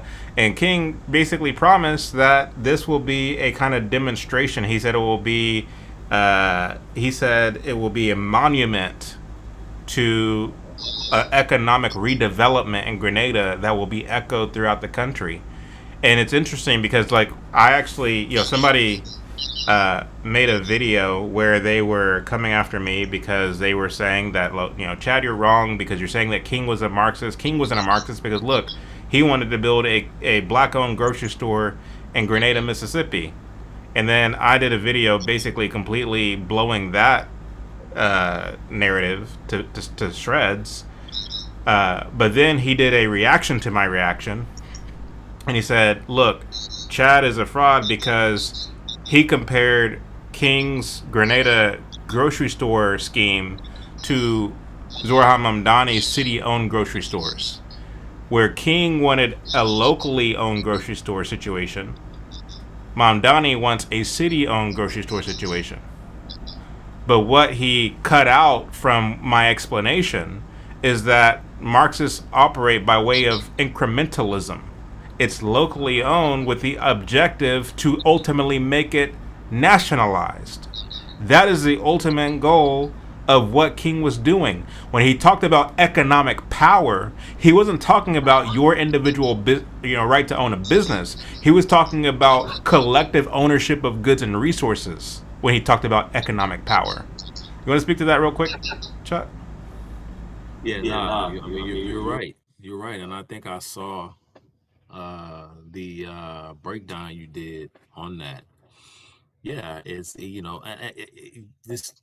this term, like you said, locally owned. It's just a figurative term. It's thrown out there, and it's funny because the language is deliberately obfuscatory so that you don't know exactly what the person is actually trying to say. The business, the grocery store, they never talk about private ownership, right? The grocery store is owned. I mean, it could be owned by a collection of individuals, a board of folks come together. It could be co-owned or whatever the case may be, but it's peer to peer. It's individuals engaged in a private a transaction. It's not this because no, even if you're talking private or you're talking public, there has to be some sort of brain trust there of people making decisions. And unfortunately, the problem with these folks, and it goes back to the top of the conversation when you laid out those competing visions, these people have this belief that it's not a matter of simply letting the chips fall where they may, because no one person or no one group of individuals has enough knowledge by themselves to coordinate a society, any society for that matter, but especially this one that is so dynamic, one that is so intricate and complex. It cannot be done. It just can't be done. And so we allow prices to communicate knowledge so that we can coordinate human behavior, because prices send signals. I don't even have to communicate with a person to inform them, okay, I need to shift and re-strategize because this thing isn't working. And that's what prices do, because any economic system, no matter if it's state run or if it's a free market economy, an economy is basically a rationing system, because we are of the belief that our resources are finite, but those very same finite resources have a multitude of uses. And so that's what prices tell us. It tells us where to allocate those resources based upon what it is that people want. And so you're either going to ration through a pricing system that is based upon the simple, rudimentary laws of economics like supply and demand, or you're going to have some kind of state appointed or some kind of appointed body, a person who's in a position of power by hook or crook or whatever means, and they're going to begin making ad hoc decisions on what to do with the knowledge and with the property of other individuals. And what happens in those types of situations is when you have people making ad hoc arbitrary decisions about things that they have no knowledge of, because I don't know anything about running a grocery store. Let whoever's going to run a grocery store run a grocery store. I just want to be able to feed my family. You understand what I'm saying? When people start making decisions on behalf of other individuals, when the people with the anointed vision, with the unconstrained vision, when they start making choices for people, what happens is people get skittish, they get nervous, and then there's a reluctance to share their knowledge with other human beings, because nobody knows the rules of the game, because the entire process has been upended. So what happens is no one produces for the greater good, for the common good. Instead, they just began to hold on to their things. This is what happens in any locally owned, state-controlled, you know what I'm saying?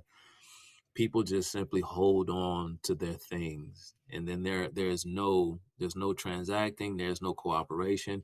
You can't get the things that you need, I can't get the things that I need. And in society, civility begins to break down, and everything becomes dog eat dog.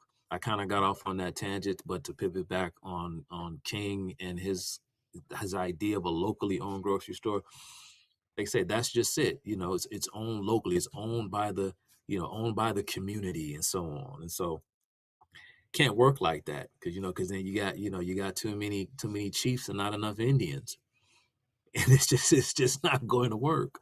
Let the people who know how to run grocery stores run grocery stores. Let them develop the organizational structures and put the people in place that they entrust to run the business, based upon what it is that they know and what it is that they can do for that collective enterprise. Not because you're black, or not because you're this, or because you're that. It can't work. It just can't work. People don't know what they're doing. Unmute yourself. 100%, 100%. So let's see here. We we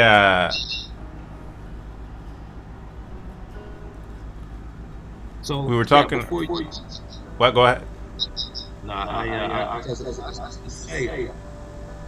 I don't know if I'm echoing, but I had a question because when you reached out to me, I said, sure, man, I definitely do a live with you. And I said, what's the topic? And you were like, the Chicago grocery store situation. What's interesting is, I don't know how long or when this news broke, but I don't know if maybe I've been in a bubble, but I was like, the grocery store situation. I was like, all right, cool. I hadn't even heard about what happened. I did what I did.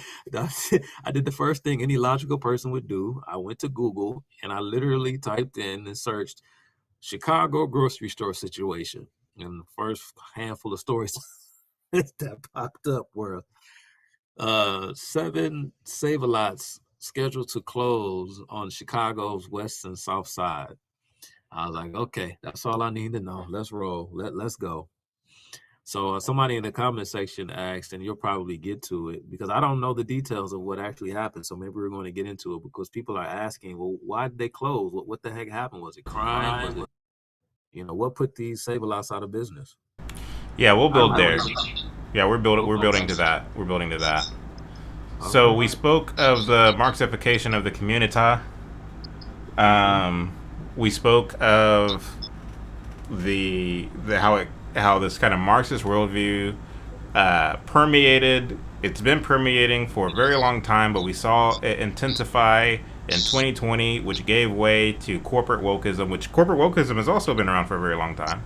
But it gave way to a intensification of corporate wokeism, which then would give way to, it gave way to a lot of the rhetoric that we saw in the streets that really shaped a kind of need that Joe, I forget his last name, I'm just going to call him Joe.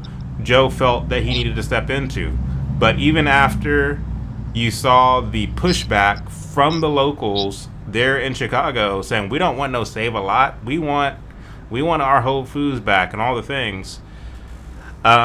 You would think that Joe would get the cue. You would think that he would get the message, but Joe didn't get the message. And we're going to play an example of Joe not getting the message.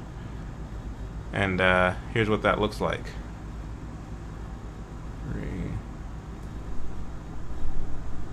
So I wanted to talk about that one location in Inglewood where it was a Whole Foods. Then you guys came in, had plans for the Save-A-Lot. It has been the center of some protesting. So I wondered if you can give me an update, a progress report on that site, and then just what do you think about the protesting that's going on? Is it really more of a misunderstanding, misinformation with the community? Maybe you can talk more about that. We reached out to lots of different people in the community who knew we signed the lease, and we had a meeting at the store on January 10th with all of the community members that engaged with us. And then from there, I really struggled to figure out how we kind of went sideways because we kept reaching out, we kept asking for involvement, we didn't get a lot of engagement from groups, and we had to keep pressing forward because at some point you got to get the store open, you're paying the electric bill and you got expenses and you're bringing inventory in and you got to sell that inventory. So a lot of the protests were around the Save-A-Lot brand. And, at the end of the day, the average income in the Inglewood neighborhood is about $26,000 a year. It's just not a super affluent area. We run a model by which we can deliver affordable, healthy, safe options to people. And we think that we know they need it. We know they need our help. And we want to open the doors and get that done. So that's really what we're focused on. So you see there, they press forward You saw the colored people out in the streets with the second to last clip that I played. They were protesting, they were demanding, no, we want a black owned business. But then you saw Joe compromise, bend over backwards. He allowed LaQuisha to come in and set up a hot foods vendor counter within the store. They also did a coffee shop within the Save a Lot. I've grown up around a Save a Lot.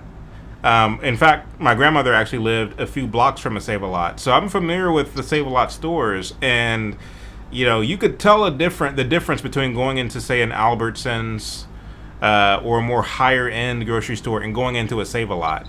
There was no place for a coffee shop inside of the Save a Lot. That's just like a coffee shop inside of the dollar store, right? But of course, Save a Lot's under new leadership. They're revamping, they're rebranding, and so the idea is to elevate and give it a facelift. And so they're going to have hot food vendors, fresh produce, and a coffee shop, and they're going to hire locals. He's basically doing all these things, contorting himself, bending over backwards to meet the needs of the people.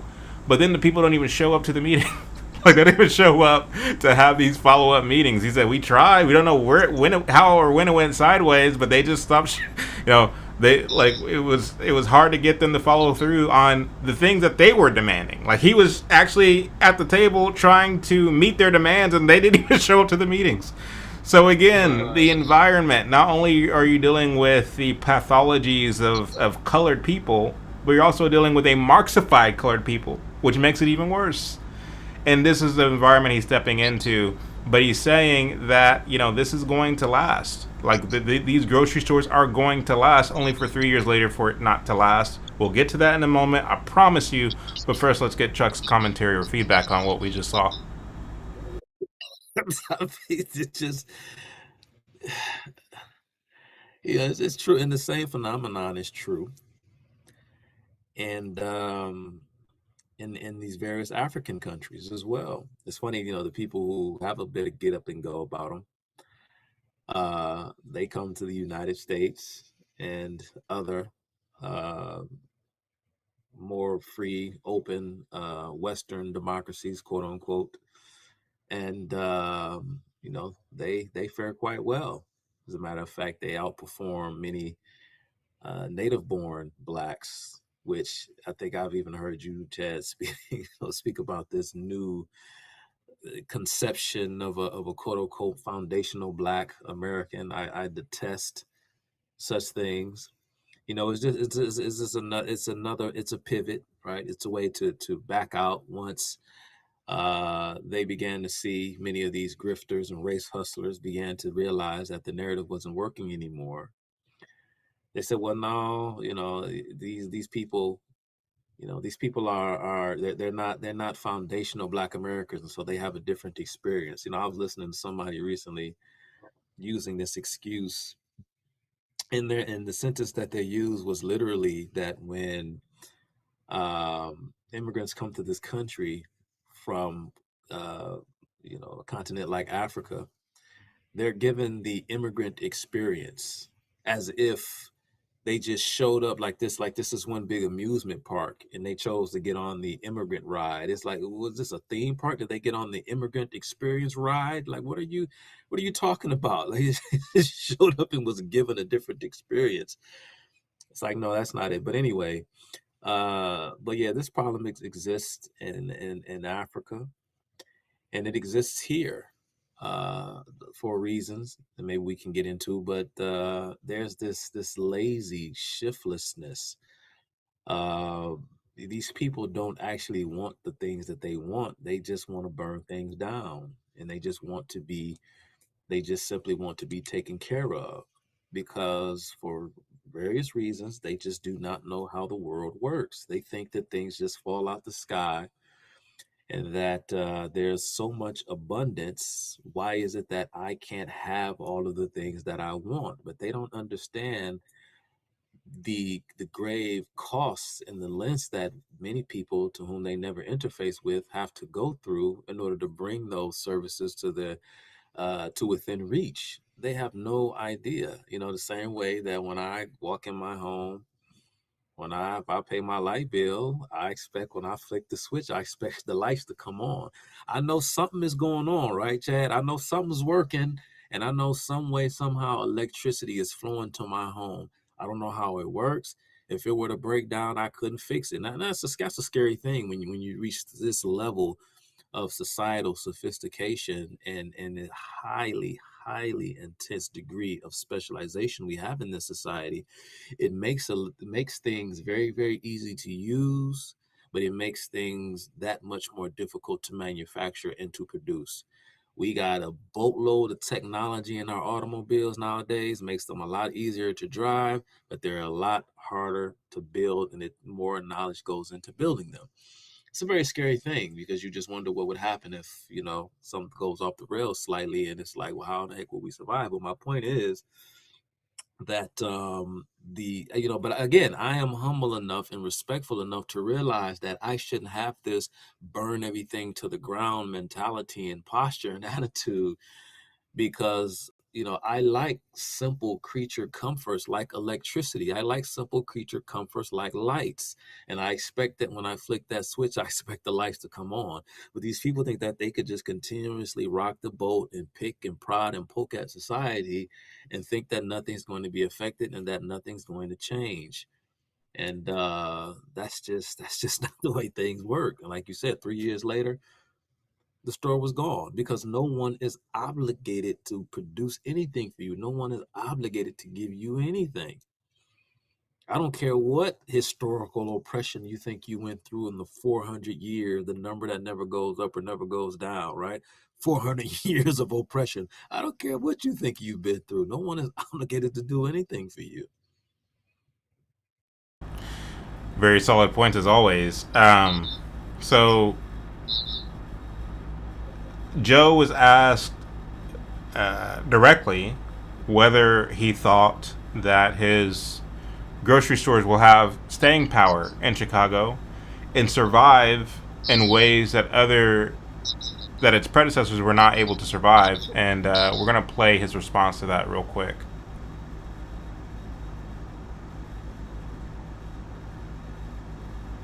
So you mentioned Whole Foods. Walmart has pulled out a number, or is in the process of pulling out a lot of stores, a few stores in the Chicago, in the city of Chicago.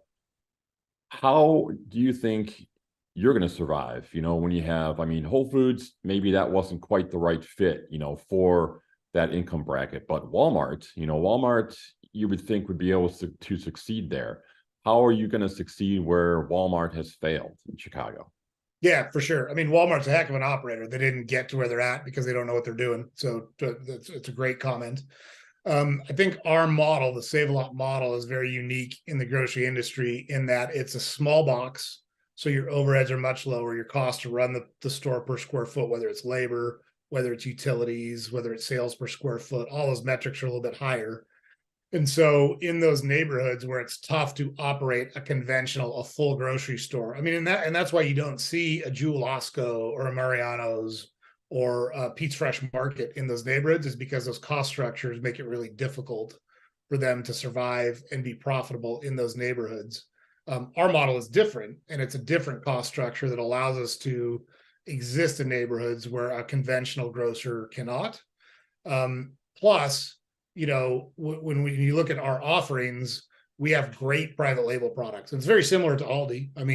Aldi's running a very similar model to what we're running, with really good private label products that allows us to pass a significant savings onto the consumer, but still allow them to put healthy food on their plate.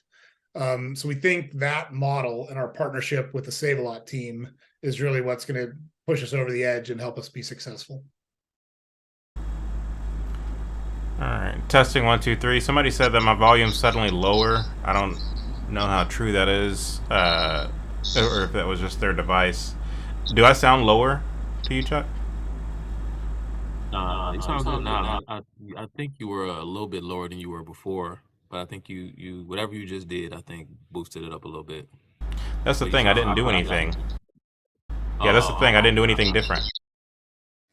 Maybe I'm tripping. I don't know, but you sound cool to me, man. No, I don't think you're tripping. If you heard it and if they heard it, then it happened. But it just, I think it just goes back to the fidgetiness of this platform. So I need to figure it out. Anyway, but yeah, you heard him. He said that, you know, he can survive. Save-A-Lot can survive in ways that not only Whole Foods couldn't, but also that Walmart couldn't, because Walmart has significantly higher overhead. It has all these, it pays their employees significantly higher. We don't have those problems. We can survive. And he uses Aldi as an example. Folks, let me tell you why that's a problem, or why that doesn't actually, like, the comparison is not quite there. Aldi is a private owned company that doesn't rely on government subsidies and government.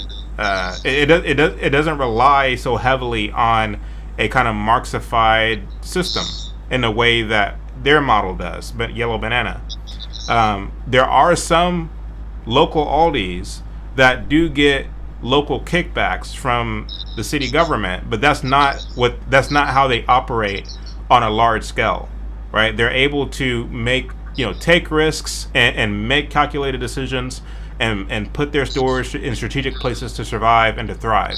They're not coming in on these big government grant initiatives like Yellow Banana did with Save-A-Lot, where they received $13 million of local money in Chicago, which is half of what they needed to flesh out these stories, to roll them out, right? And then on top of that, whenever it came down that they were about to shut down, they asked the government, the city, for another $3 million in order to help pay the payroll of their staff and to do all the things. So they became heavily reliant on the dole. And not only that, they said that, well, over 20% of our revenue comes from SNAP and EBT and government subsidized food, and Trump cut these things, and that's another reason why we dip so hard, right? So when your whole structure, your whole model is predicated on this kind of from each according to their ability to each according to their need kind of system, it's not built for this world. It will not last at all, right? So the writing is on the wall, and we're almost there. We got one last clip to play, but before we do, Chuck, your take. No, like you said, the writing is on the wall. We see exactly where this thing is going and why it started to go off the rails. It was destined to fail from the beginning. I don't even have I don't have anything else to add to what you just said. I see exactly what happened with this endeavor. Yep, absolutely. Because he didn't mention that. He didn't mention that, and yeah, and so what it was, the city residents, the Chicago taxpayers, or the state of Illinois, or is this the No, city money, city of Chicago. Wow. And people don't think that, okay, I think this is a good thing, and we're putting it into this business and this business. But people don't realize that, I mean, it'll flow in one direction at the expense of it going somewhere else. When you do these things and when you tax and you say, well, this is a good thing, you don't realize what other things or what other ventures those monies could have been spent on if a greater portion of it was kept in the hands of people who, first and foremost, know what they want and can best decide what it is that they want to do with their money. Who knows? I mean, this is crazy, Chad. Like I said, but you summed it up perfectly, so I won't belabor the point. But you can just keep it moving. But that's crazy. You were cooking though. Yeah. All right, so we got this one last clip. A lot of y'all were asking, well, what was the fate of the Save-A-Lots there in Chicago? What ended up happening? And I think people were more or less asking not necessarily what happened. They know what happened, but why did it happen is what people were asking. But before we do, let's play this final clip before we close out the show. Today in Garfield Park, the dairy and frozen foods were on sale. Those shelves were nearly empty as the staff prepared to close. Save-A-Lot said in a statement, this and the stores in Englewood, West Pullman, South Shore, Auburn Gresham, and West Lawn, under Yellow Banana's ownership, encountered significant financial headwinds. Save-A-Lot took on additional operational responsibilities. In addition, SNAP benefits were cut by the federal government. Well, the customers say they felt like the store they worked so hard to get was taken away. Sure, it's going to be an impact on the community and people close nearby that they won't be able to get necessities and what they need at a convenience for them. So, you know, that's bad though, because this is the only little cheap, not cheap, but reasonable store that we have around the neighborhoods. You know, it's just opened up, now it's about to close down again. We have nothing, so I don't know what we're going to do. There's nothing around here. No stores. This is basically the only store you can come to, that you get fresh produce and, get groceries for little or nothing. Like I say, a majority of the people that work in here, they like my family, so I know the struggle. I was there. I saw it. So it's like, man, another blow to the community, and ain't nothing we could do about it. What could save these stores? I mean, what would an alternate move be at this last minute? Right, there's only a couple of days. Saturday is coming, and the stores are saying they need $3 million right now to meet payroll, to keep those doors open, to make it seamless. It doesn't sound like the city is going to agree with that, since the city already put in $13 million. They don't know what $3 million would do. They need to find another grocer that would move in. They're looking for one right now, but that might not come Sunday after Saturday the stores open. That could be a while too. So there you have it. This interference between the government and corporations, like it doesn't work. Like Chuck said, you need people who know what the heck they're doing, working in these industries. But when you intermarry, or intermingle, I should say, these entities, and you create these big subsidies and these schemes, and you get community buy-in and all these things, and it's all under this kind of Marxist umbrella, this kind of Marxist worldview. It's not long for this world. Like, it simply won't work, because I mean, I can't say it any better than Chuck already said it, and I won't try, because I'll fail. I think nobody says these things better than Chuck did. But the thing is, like, you see the people, like, first of all, the media was being grossly misleading in that clip alone. Because what are they saying? These grocery stores that the community fought so hard to get. Again, they're banking on you to have a kind of collective amnesia, because just 3 years prior, they were protesting against the coming in of Save-A-Lot. But now you're trying to tell me that they work so hard to get the Save-A-Lot? Like, which is it?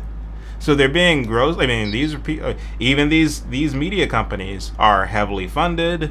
They have the kind of perception of legitimacy and sophistication by virtue of the fact that they're shot in HD and they have the makeup on, and it's broadcast across the local community and across the world by way of the internet. And that in itself gives it this perception of they must be right because they're speaking in a certain way, they're speaking in a certain tone as they cover the news. Meanwhile, they're lying to you. Other media outlets said something to the effect of it's because of the EBT and the SNAP and the cutting thereof that these grocery stores failed. Even others are saying it's because, Joe had a stroke and died, and his death caused this kind of domino effect of things that would happen that would ultimately result in the closing of the grocery stores. And it goes back to what I said at the top of the show. The objective, to the extent that your idea fails when you're a Marxist, is to project the failures onto other external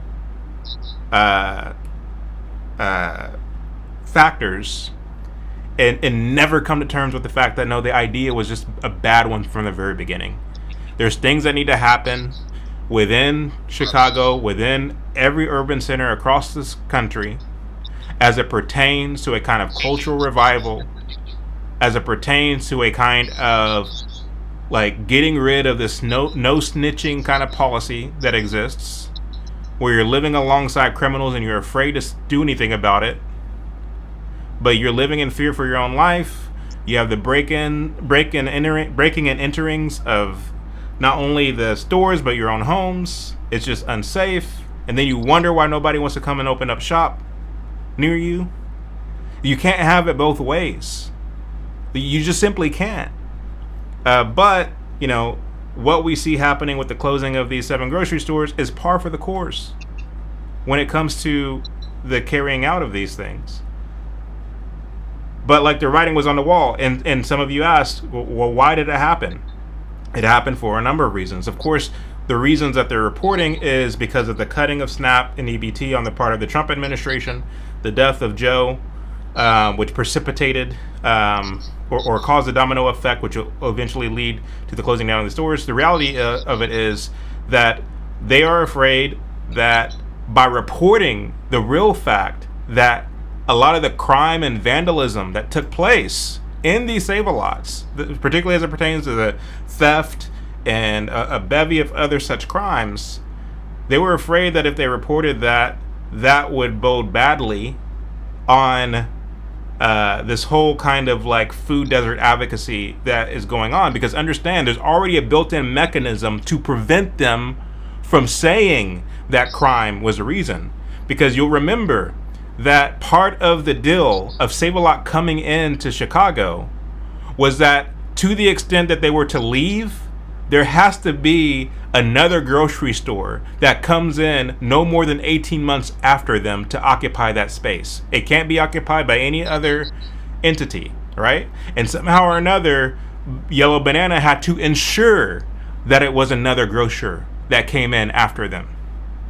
So it would be against their interest to say crime was the reason, because that would scare off any other grocer from coming in and occupying the space. So naturally, they're not going to tell you crime. They're going to obfuscate. They're going to say, oh, because Trump is cutting EBT and SNAP. That's why. Again, projecting the blame onto some external factor, covering up the real issues because it causes you never to have to come to terms with the facts that your ideas suck. Chuck, take it away. And it's the irony is crazy. Like I came up, like the example I came up with earlier. Well, you talked about the prisons, and I gave another layer on top of what you had already said, just about how they burn the candle at both ends. You know, with the cutting back of SNAP and EBT, you see, is when the people who need, quote unquote, need these benefits, you have to ask yourself, okay, well, what are you doing? Why do you need such things? What decisions and what choices have you made that you need assistance from the taxpayers to feed yourself? And we all know that the amount of what the government refers to as waste, fraud, and abuse is massive. We've seen over the past couple of months the Department of Justice and these investigations and the indictments of people, particularly from, we saw in Somalia, oh, not in Somalia, but in Minnesota, what's going on with the Somali population. And there's another huge waste, fraud, and abuse scandal going on, I think in Ohio or Indiana right now. I mean, tens of millions of dollars taken. I mean, I'm gonna tell you guys something. I mean, it enrages me when I see stuff like that. I mean, it really gets me angry. You have Chad, who's running his own business, running his own film company, and doing everything that he has to do. I myself, I work a full-time job that I have to go above and beyond just to make sure that I fulfill my obligations. I have a part-time job that I go to supplement my income. I'm working 15, 16 hours a day, 5 days a week. And hey, I'm not complaining. I love it. I do what I have to do. And it's nothing. And then this is why it gets me so angry, it gets me so upset to know that there are people who are stealing tens of millions of dollars from us. I mean, it just, words cannot describe. And so when I think about people who need SNAP and whatnot, I mean, Chad has talked in the past as well about alternatives to this kind of thing and how it should be in the hands of private citizens, the church, and charities, and other such things, other such ventures. But the people who actually need these things, chat, when you provide them with something that they need, in this case, sustenance, food, beverages and what have you. Okay, when they're not, selling, $50 worth of food stamps for, $100 in real cash so they can go and do whatever. I know for a fact, because I sat back when I was a kid and I watched my own family do it. What you're doing is you are incentivizing more degenerate subculture, because these are the people who disproportionately need these sorts of things. And so what you're doing is you're creating more of the thing that you don't want. So the more and more benefits you shell out, the more and more crime that's going to be produced, because at the end of it, at the end of that process, crime, that is, are all of these other factors. And life becomes more tolerable when the taxpayer is subsidizing your bad choices. And so that's the crazy thing, because the more benefits you shell out, the more crime you're going to get, because all you're doing is incentivizing dysfunction. And the guy, they came in, they claimed that they had this business model. They're getting monies, and and I was wondering, Chad, and I'm glad you illuminated the whole process for me, because I'm wondering, I'm saying to myself, why in the world do they keep talking about why they keep needing money? They're leaking, they're hemorrhaging funds because of the what they call loss prevention. If any of you who've ever worked in retail, RWL, I forgot what it's called. It's called something. But anyway, but loss prevention, they're losing too much product, they're losing too much profit. And they keep going to the taxpayers because they can't make payroll. They can't do this, they can't do that. Because they're losing property, losing product, and they aren't making money because of course, large amounts of theft. And unfortunately, when you have that, you also have the taxpayer, the government to depend on. Then you're not getting direct feedback as someone who's running a business, because you don't have to make changes. You don't have to rearrange your business model in order to be successful, because you are inoculated and protected from your own decisions, because you're constantly going to the government to cover your behind on the, to cover you on the back end. And so your feedback loop is being distorted, and you're not being given the proper signals and information that you need in order to make the necessary changes so that you can have a successful business. And eventually, as the old saying goes, you just run out of people's money. You just run out of people's money, and it's sad, Chad, because that's been the case. That has been the case in every large urban center since the 1960s, at least. I'd say the process began decades sooner even. But man, yeah, this is what you get. You make all sorts of promises, and here's the thing, and this is another thing. I'll land my plane here.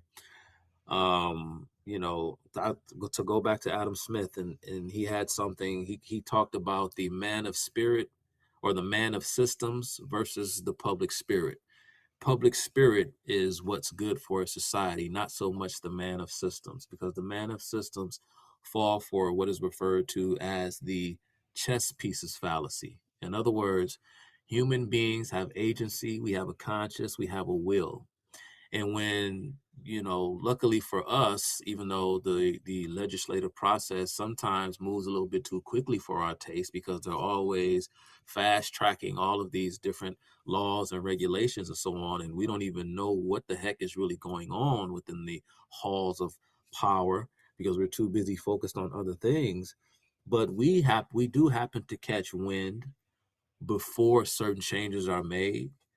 And so a lot of people don't realize that, or at least a lot of people pretend as though they don't realize that people don't just have to sit around and take whatever crap you give them. Meaning that If you tell me that people are tax the rich, or you got these foolish people running around still on this reparations campaign and crusade, but it has to go through a process. It has to go through a legislative process. Nobody's going to sit around while you contemplate what you're going to do with their things. They're going to make moves and do whatever it is that they need to do in order to avoid your legal and taxing jurisdiction. The same is true within the inner cities.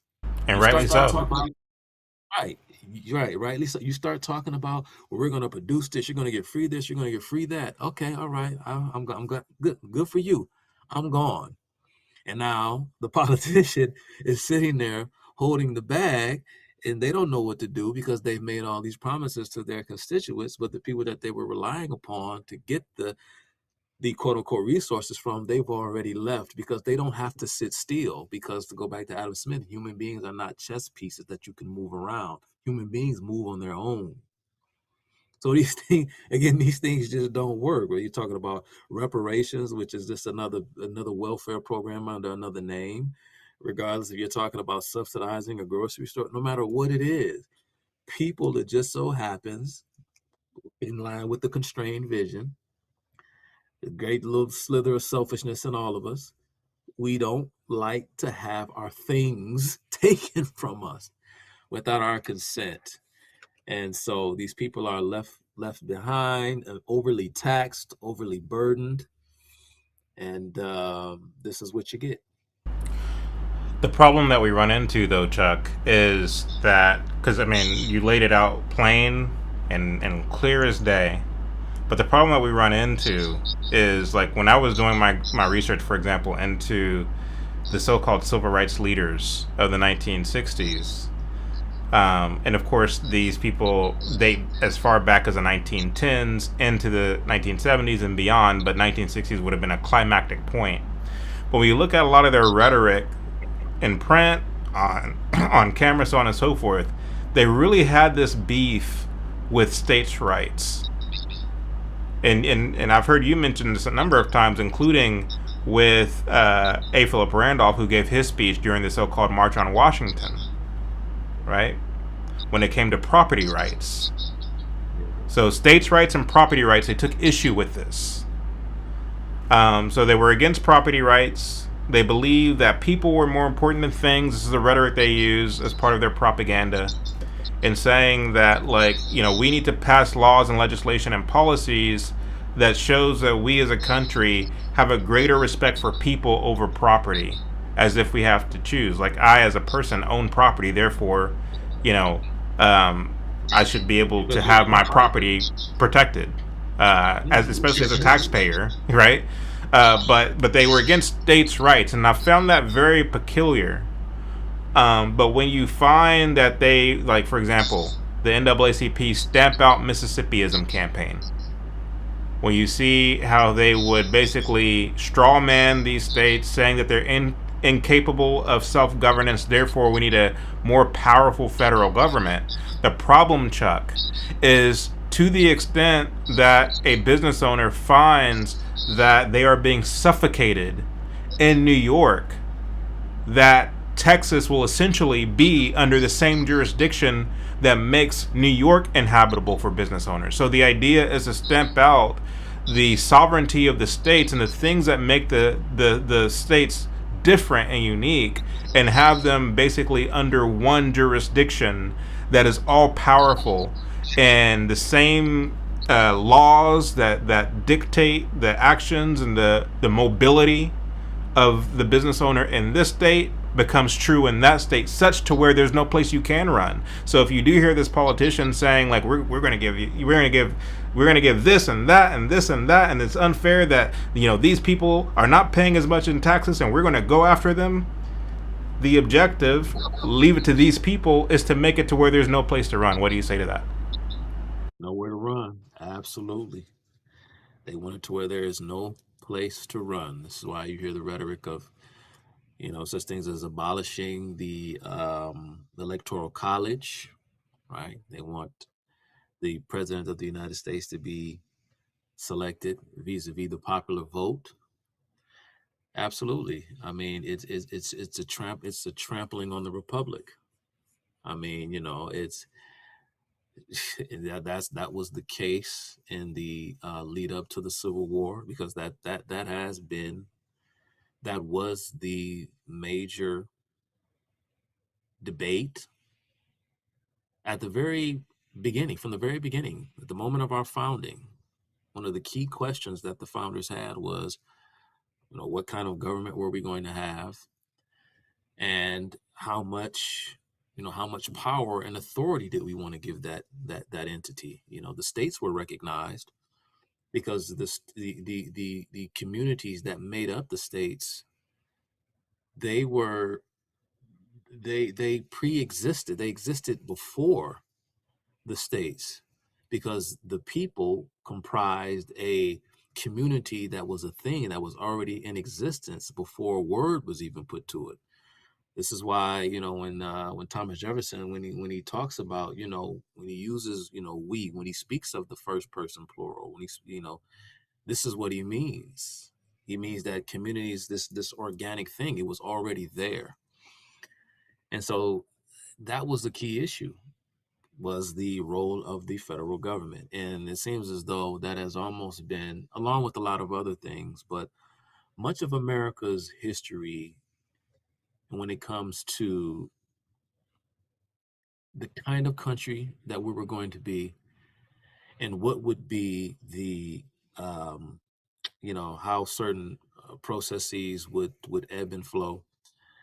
That's been like a key issue within America since the beginning, and these various movements, whether it was the women's suffrage, whether it was universal male suffrage, whether it was abolitionism, or progressivism, um, communism, what are all these various isms, all of these were examples of social justice movements at different times. And the only thing that they've ever resulted in was larger government and less freedoms. And we as a people, we have consistently become more and more disenchanted, meaning that we have lost our sense of wonder, meaning that there is no, I guess we're in a search for meaning, and we are searching for purpose, because part of the reason why communism is so perpetually attractive is because, for as much as we like to harp on individualism, and it's a very key thing, and I think sometimes a lot of people misappropriate that term and concept, but that's a discussion for another day. But there's also value in conformity. And I know that people don't like to, especially most of the people who are on our side of things, we look at conformity as if it's just a bad thing automatically, but not necessarily. Because without conformity, you can't have culture. Without culture, or without conformity, you can't have morality. And so, categorically speaking, conformity isn't bad on its face. It's a little bit more complicated than that. But people do value conformity because they inherently look for something that they can sacrifice for. Because I think human beings just innately, whether they recognize it, realize it or not, they're looking for a purpose. Because ultimately, every human being is looking for some sense of redemption. But we become more and more disenchanted, meaning, in other words, we become more and more detached from God. We're losing our principles, losing our values, losing our morals, losing our way. As a result, the government is getting larger and larger and larger. And it's funny, Chad, because it's so ironic, because it seems as though we're becoming freer because of the loss and the breakdown of morality. And you can pick your own gender, and you can do this and you can do that. But we're really, as we embrace more and more of this wild kind of libertine individualism, we're slowly erecting our own. We're erecting a prison around us that many of us haven't even recognized is there yet. We don't see it yet, but we're building our own prisons around us. It's crazy. 100%. That was Chuck Littleton, everybody. You can follow him at Chuck Littleton. Or, I'm sorry, at Teach Him Chuck, rather, on IG and YouTube. Can people find you anywhere else?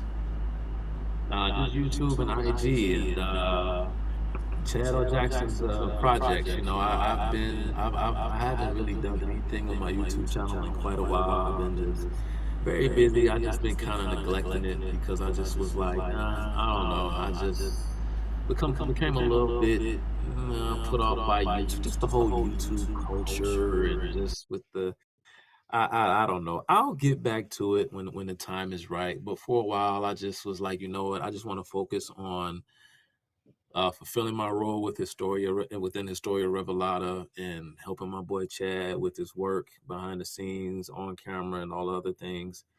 And so that's what my main pride and my main focus is really being a part of what my good friend Chad has going on.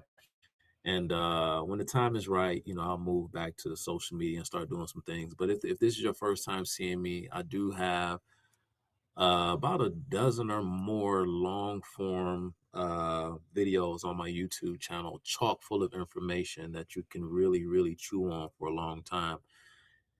And in due time, I'll get back to social media when I get back in that in that zone and get back in the mood for it. But in the meantime, you know, you'll definitely see me collaborating with Chad O. Jackson, the great Chad O. Jackson. And you're also a regular collaborator with Keisha King Benton as well. Yeah. Keisha King Benton. She has this whole thing she's doing on the Black church, and it's a constant theme and topic. I actually got into a pretty interesting discussion with the pastor, a debate with the pastor. I don't do apologetics, but I know heresy when I hear it. And so I had to take a pastor to task on Friday who was trying to make the claim that the Bible is the story of our people, quote unquote, Black people. He was a Black man, and he claimed that Jesus was Black, Job was Black, and so were all those who were at the foot of Mount Sinai when Moses received the law. And he claimed that he had received a revelation from God that the Hebrew Israelites were Black people. And so that was a very interesting debate and conversation. But, you know, there's always conversations like that over on Keisha King's channel, Monday, Wednesday, and Fridays. You can catch me over there a lot. Cool. Well, do go follow Chuck. Chuck, I appreciate having you. I'm going to stick around and read these supers and chat with the Patreon folks. Well, before you read the supers, can I ask you a question? Real quick. Go ahead. The MLK project, the 3-hour long series finale, is that on the website? Yeah. Yeah, it is. Okay. All right. I wasn't sure because I was because whenever we had these conversations, it's interesting because a lot of what we talked about tonight. I mean, of course, I urge everyone listening to go and watch the entire series, both seasons. But the series finale, the last episode of season 2, Chad put out a 3-hour long tour de force, and he left no stone unturned. I mean, it literally, if you want to know, you know, what's wrong with the Blacks and why are they acting like this in Chicago, go and watch the series finale of the MLK project. I mean, it puts everything in perspective. It really ties it all in and shows you how we got here and why we're here right now and why, you know, again, it's man, it really sums it up. I know 3 hours doesn't seem like a summation. But it is. It's wonderful. So please, you guys, go and check that out. Because I asked because somebody had told me that when they went to the site they didn't see that particular episode, but so I was wondering if it was there. Yeah, season 2, episode 11. It's up there on the website. It's also on Patreon, and then of course it's on the DVD as well. So thank you for saying that. It really means a lot coming from you, Chuck. Yeah. All right, that was Chuck. So I'm going to continue on with the show. Thank you for coming, Chuck. Appreciate you. Yeah, no problem, man. Sorry for my audio issues and all that other stuff. Hopefully next time it'll be better. Yeah, it'll be. All right. So yeah, we got a couple of supers. I'm going to just read these and engage with you all, engage with my Patreon subscribers, and then we are going to call it a night. So our first super comes from Anthony Davis, $10. Thank you. Says, praise the Lord. I love your work, and I have a question. Do you or anyone have a good resource on introducing a 13-year-old to true history? God bless my brother. Well, as a matter of fact, we at Historia Revelata are working on curriculum specifically for that age group. Really all age groups, but the idea is to really delve into history and to offer an alternative to a lot of the mainstream stuff that's out there that is pushing an agenda. So I, in time, will be sharing other resources from others who are also similarly doing real history. The reason why I don't want to jump to give you an answer right now other than what we are working on is because, you know, my kids are homeschooled, and I can tell you, even within the homeschooled space, a lot of the curriculum that's available in the study units that are available in the way of history are very similar to what you get in the public school, right?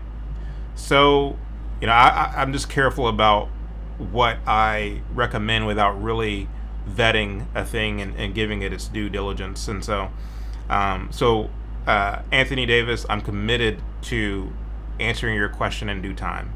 But I have some that I'm looking at right now that seem promising. I just have to make sure that I fully vet them before I start recommending them publicly. So thank you for that. We got one from, let's see, Sean Myers, $10. Thank you. Says, thanks for the stream, Chad and Chuck. Thank you. I really appreciate that. We got another one from Mr. Fantastic, 824. Says, wondering if you do interviews, brother, and how to go about scheduling one. Respect your work and knowledge. Keep grinding. Yes, you can send any request to contact@historev.com. That's contact, CONTACT, at historev, HISTOREV.com. Look forward to hearing from you. We got one from the Kangs, T Kangs. Hopefully I'm reading that right. $2. Says, only store that might succeed is Wigs and Weaves. I guess you're referring to that area in Chicago. I shouldn't laugh. I really shouldn't, because it's unfortunate. But it's true. It's true. Unfortunately, it's true. With a culture that promotes looking like you're wealthy, looking like you have money, wearing the name brands, having the style. Meanwhile, you're complaining about living in a food desert. It's true. It's true. The thing about making fun of it is it makes us look insensitive, right? But I agree that you can find humor in things while at the same time speaking substantively to the problem that plagues our culture and our society, right? And you sent some humor tonight in this show, right? We're not above acknowledging the humor in things, because sometimes you have to laugh to keep from crying. But there is a very sick pathology that's going on, not only amongst colored people, especially Marxified colored people, but in America at large, by virtue of the fact that we've capitulated and yielded and said yes and amen to the Marxification of our nation over a long period of time. That's transgenerational, right? It goes from generation to generation. The baby boomers welcomed it with open arms, and then every generation thereafter. And they call the generation that came before the baby boomers the silent generation. And from multiple accounts that I've read, although there's competing opinions, is that the reason that they were called the silent generation is because they were not as expressive and as open as the baby boomer generation. They were silent. They just complied. whereas the baby boomer generation were more willing to express themselves and live freely. However, is that entirely true of the so-called silent generation? I don't know. I mean, you saw incremental kind of steps being made already in the subversion and the Sovietization of our country. I talk frequently about the book Movers and Shakers by Mabel Dodge, who at the turn of the 20th century was hosting these parties at her Greenwich Village apartment there in New York. And it's called Movers and Shakers because that's what she believed that her and her elitist friends were doing. These were the young heirs and heiresses of industrialists, of large corporate tycoons who were going to inherit their parents' wealth, and they were rebelling against the system. These youngsters, right, using their parents' money to rebel against the system and to get into the institutions, to shift it radically towards Sovietism. She touches on that in Movers and Shakers. But you saw this happening again as early as the 1910s. These youngsters were very excited, very happy about the Bolshevik Revolution that happened in Russia. These American young elite, children of the so-called elitists, right? And that's before the silent generation. So we've seen it happening for well over 100 years, this moving in this direction. And so when we look at what's happening right now, whether it's the Chicago story, whether it's a story with Nolan Wells and the way that the internet streets are reacting to it, whether it's, back in 2020 with the way the world reacted to George Floyd, it's all due to the Marxification of the Western world. You're conditioned to react that way because you have a critical race theory idea, a critical race theory lens through which you view the world implanted in you, indoctrinated in you in a multifaceted way through our institutions. And I say that not to be cynical or nihilistic. I say that not in such a way as to say like we should just abandon the concept of these institutions. I think the institutions on their face is good. They are a mark of a civilized world. But the fact of the matter is these institutions have been captured and they're being utilized to push these detrimental narratives, right? Which goes back to the question that somebody asked earlier about, hey, what is a good curriculum for my 13-year-old? And this is a parent who don't want their children to be susceptible to this continued pattern, right? So I'm here for it, 100%. But yes, I say all that to say that was a tangent. I understand. I say all that to say that like these are things that need to be acknowledged, but at the same time, they need to be acknowledged in this very serious way. But at the same time,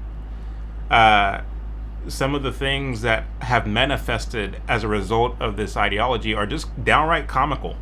So that's why I think this comment is funny about the wigs and the wigs and the weaves. Let's move on. So, not that there's anything wrong with a woman who decides to wear extensions. Let me not go down that rabbit hole, because no matter what you say, you're wrong. So let me stay away from that conversation. Let's see. Nestlings, hopefully I'm reading that right. I have a public school education, so I'm not great at reading. Says they're creating a culture that is enslaved to the government and to their own passions. That's 100% right. That is 100% right. That is 100% right. I don't think I could have said it any better myself. That's exactly what they're creating. And they'll continue to create it. And we have to resist it. And the only way that we can resist it is by repenting, being born again, putting our hopes, trusts, dreams, aspirations in Christ alone, subordinating ourselves to Him, that He might not be just our Savior, but also our Lord. Not read our passions, our desires, our worldview, our thinking into the Bible or into Christianity, but allowing the Christ, allowing God to, in fact, teach us, to be our guide on an individual basis, right? A God who is not a God of confusion, a God who will not mislead you, a God whose word is the same yesterday, today, and forever. That's the one who's not going to give you an epiphany that, oh, well, actually, Jesus was really black. I don't know what Christ you think that you heard from, sir, but it certainly wasn't the God of the universe. Because God's not going to tap on your shoulder just to tell you, hey, guess what? Jesus was black. You're dealing with Beelzebub. You're not dealing with Christ. You're not dealing with God. Right? We know he never changes, and so the fact is, you have a lot of people running around claiming to be Christians, claiming that they heard from God on this or that subject, and they're just wrong. Right? And they need to be told they're wrong, not for the sake of winning an argument, but for the sake of the fact that you have a soul, you are a person made in the image of God, and you have to stand and give an account for the life that you've lived. And if it's not covered by the blood of the true Christ, then I'm sorry. Right? So this is a very serious matter. It is at that point when it's no longer a laughing matter. And so we need to get serious about this thing. You understand? All right. So that's it for the supers. I want to go over to Patreon and see if I have any folks watching over there. And if so, we're going to continue the conversation with them.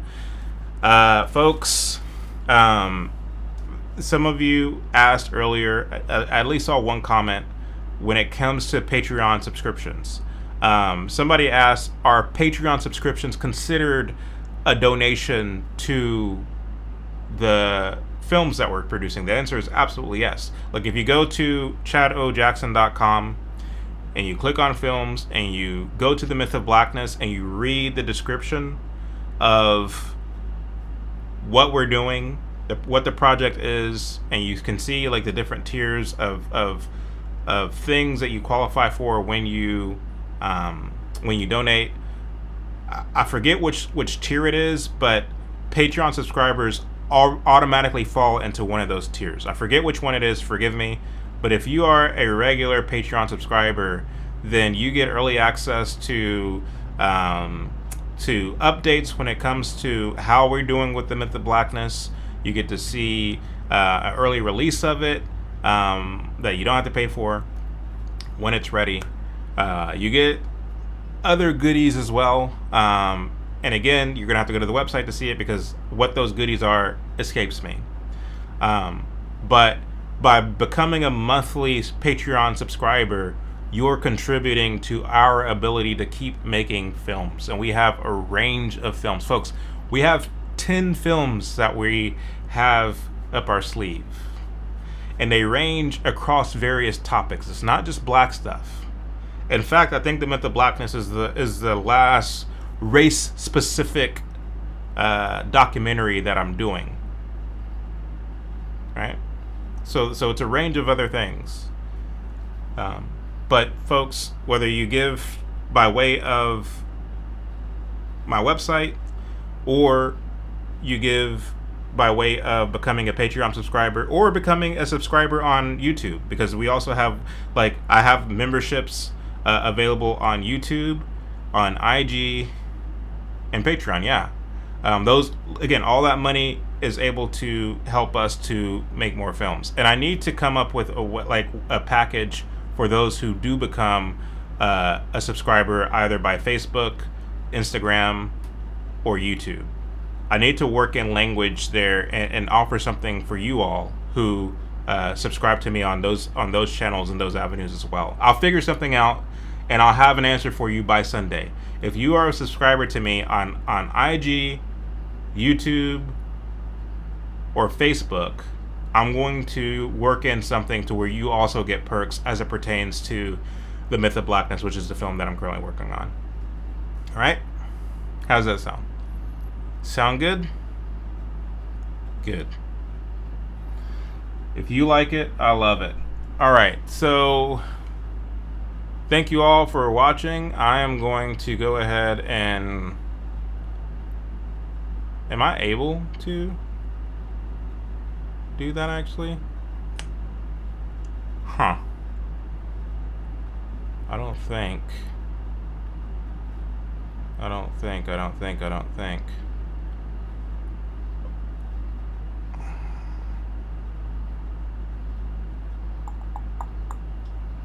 Well, that's unfortunate. I thought that I would be able to cut the stream on everywhere but Patreon, but I'm not able to do that. So let me just go see into Patreon and see if I have any comments, and then I'll just talk to you guys, and we'll just end the stream after this. How's that sound? All right, Roger Oliver, how are you today, sir? I see you in the chat. Let's see. 6 feet.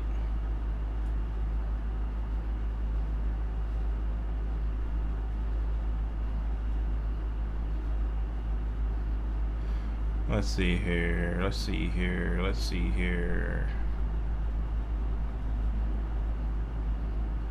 All right, Patreon. So we got some good news. Yeah, so we got some good news. For those of you who have watched the MLK Project, we have some more deleted scenes coming out, some never before deleted scenes that are made specifically for you all, that we will be releasing over the course of the next 2 weeks. There's at least 2, but I'm thinking 4 deleted scenes, and you don't want to miss these. As Chuck was saying in the live stream, the last episode of the MLK Project was a 3-hour episode, and really it would have been a 5-hour episode, but we had to make some cuts because who wants to watch a 5-hour episode besides you all? The fact of the matter is, really the last episode of the MLK Project, so you have season 1, season 2, the last episode, which is episode 11, season 2, episode 11 of the MLK Project, should have been a season in itself. So it should have been 3 seasons. But rather than making a 3rd season, because I really wanted to move on to the other projects, I decided to just compile all the information into one long episode. And I've told this to you all before, but here's me just telling it to you one last time. So there's stuff that didn't make the last episode, but is pertinent to the story.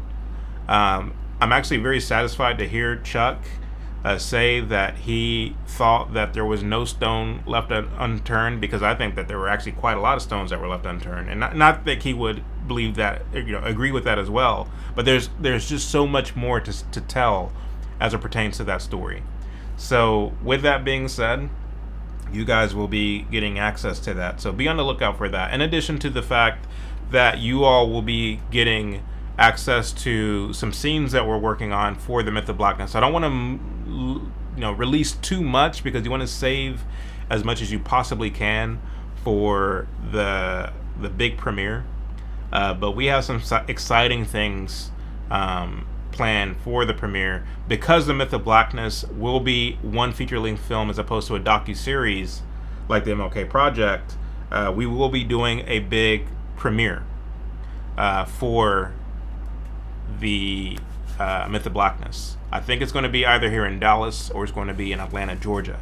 We haven't decided that yet. We still have some time because we're still making the docu-series or the documentary. So big things coming, yeah, I'm just excited.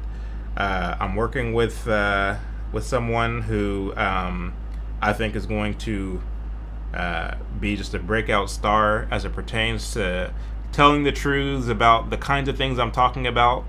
And it's great to just see the network expanding. It's great to see more people, more voices who have unique ways of communicating that are different than my own. I know that I tend to be very monotone when it comes to my delivery, when it comes to my way of communicating. And not everybody has to be that way. I mean, Chuck Littleton, he's from Detroit, and he, he's very much Detroit. And I say that, I say that to say that you want people who are not trying to pretend to be somebody else in order to get important points across, right? And so, like, who are the greats when it comes to being able to break against a lot of these revisionist narratives that has been coming down to us, from the left? Well, the greats are people like Thomas Sowell, Walter E. Williams, and others. And what I'm saying is, Chuck doesn't have to pretend to be Thomas Sowell or Walter E. Williams. He can be Chuck.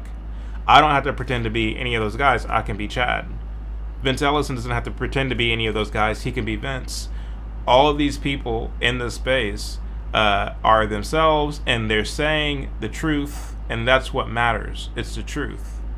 And God has designed us and created us in different ways, right? But there's only one truth, right? And we don't. And the fact is, there's a lot of fraudulent grifters out there who are basically trying to pretend to be something they're not, because they want relevancy, and they want to be on every television screen and so on and so forth. So they're willing to play a part, play a role, play a caricature in order to get that. And I'm grateful that, to be surrounding myself with people who, they are just about the truth. They just so happen to be good on camera. They just so happen to be able to communicate at a high level. And so, it's just a beautiful thing to be able to work with such great people, right? I think I'm rambling right now. Anyway, so all that's forthcoming. Be on the lookout. And if there's nothing else, I think we are going to call it a night. So I love you all. God bless. I'll see you around. I think I'll be going live again maybe Wednesday. I do have a couple of interviews this week, so I'm going to be on other people's podcasts with them interviewing me. But we'll see what happens. But anyway, thank you all for being patrons, and be on the lookout for some great stuff. Thank you.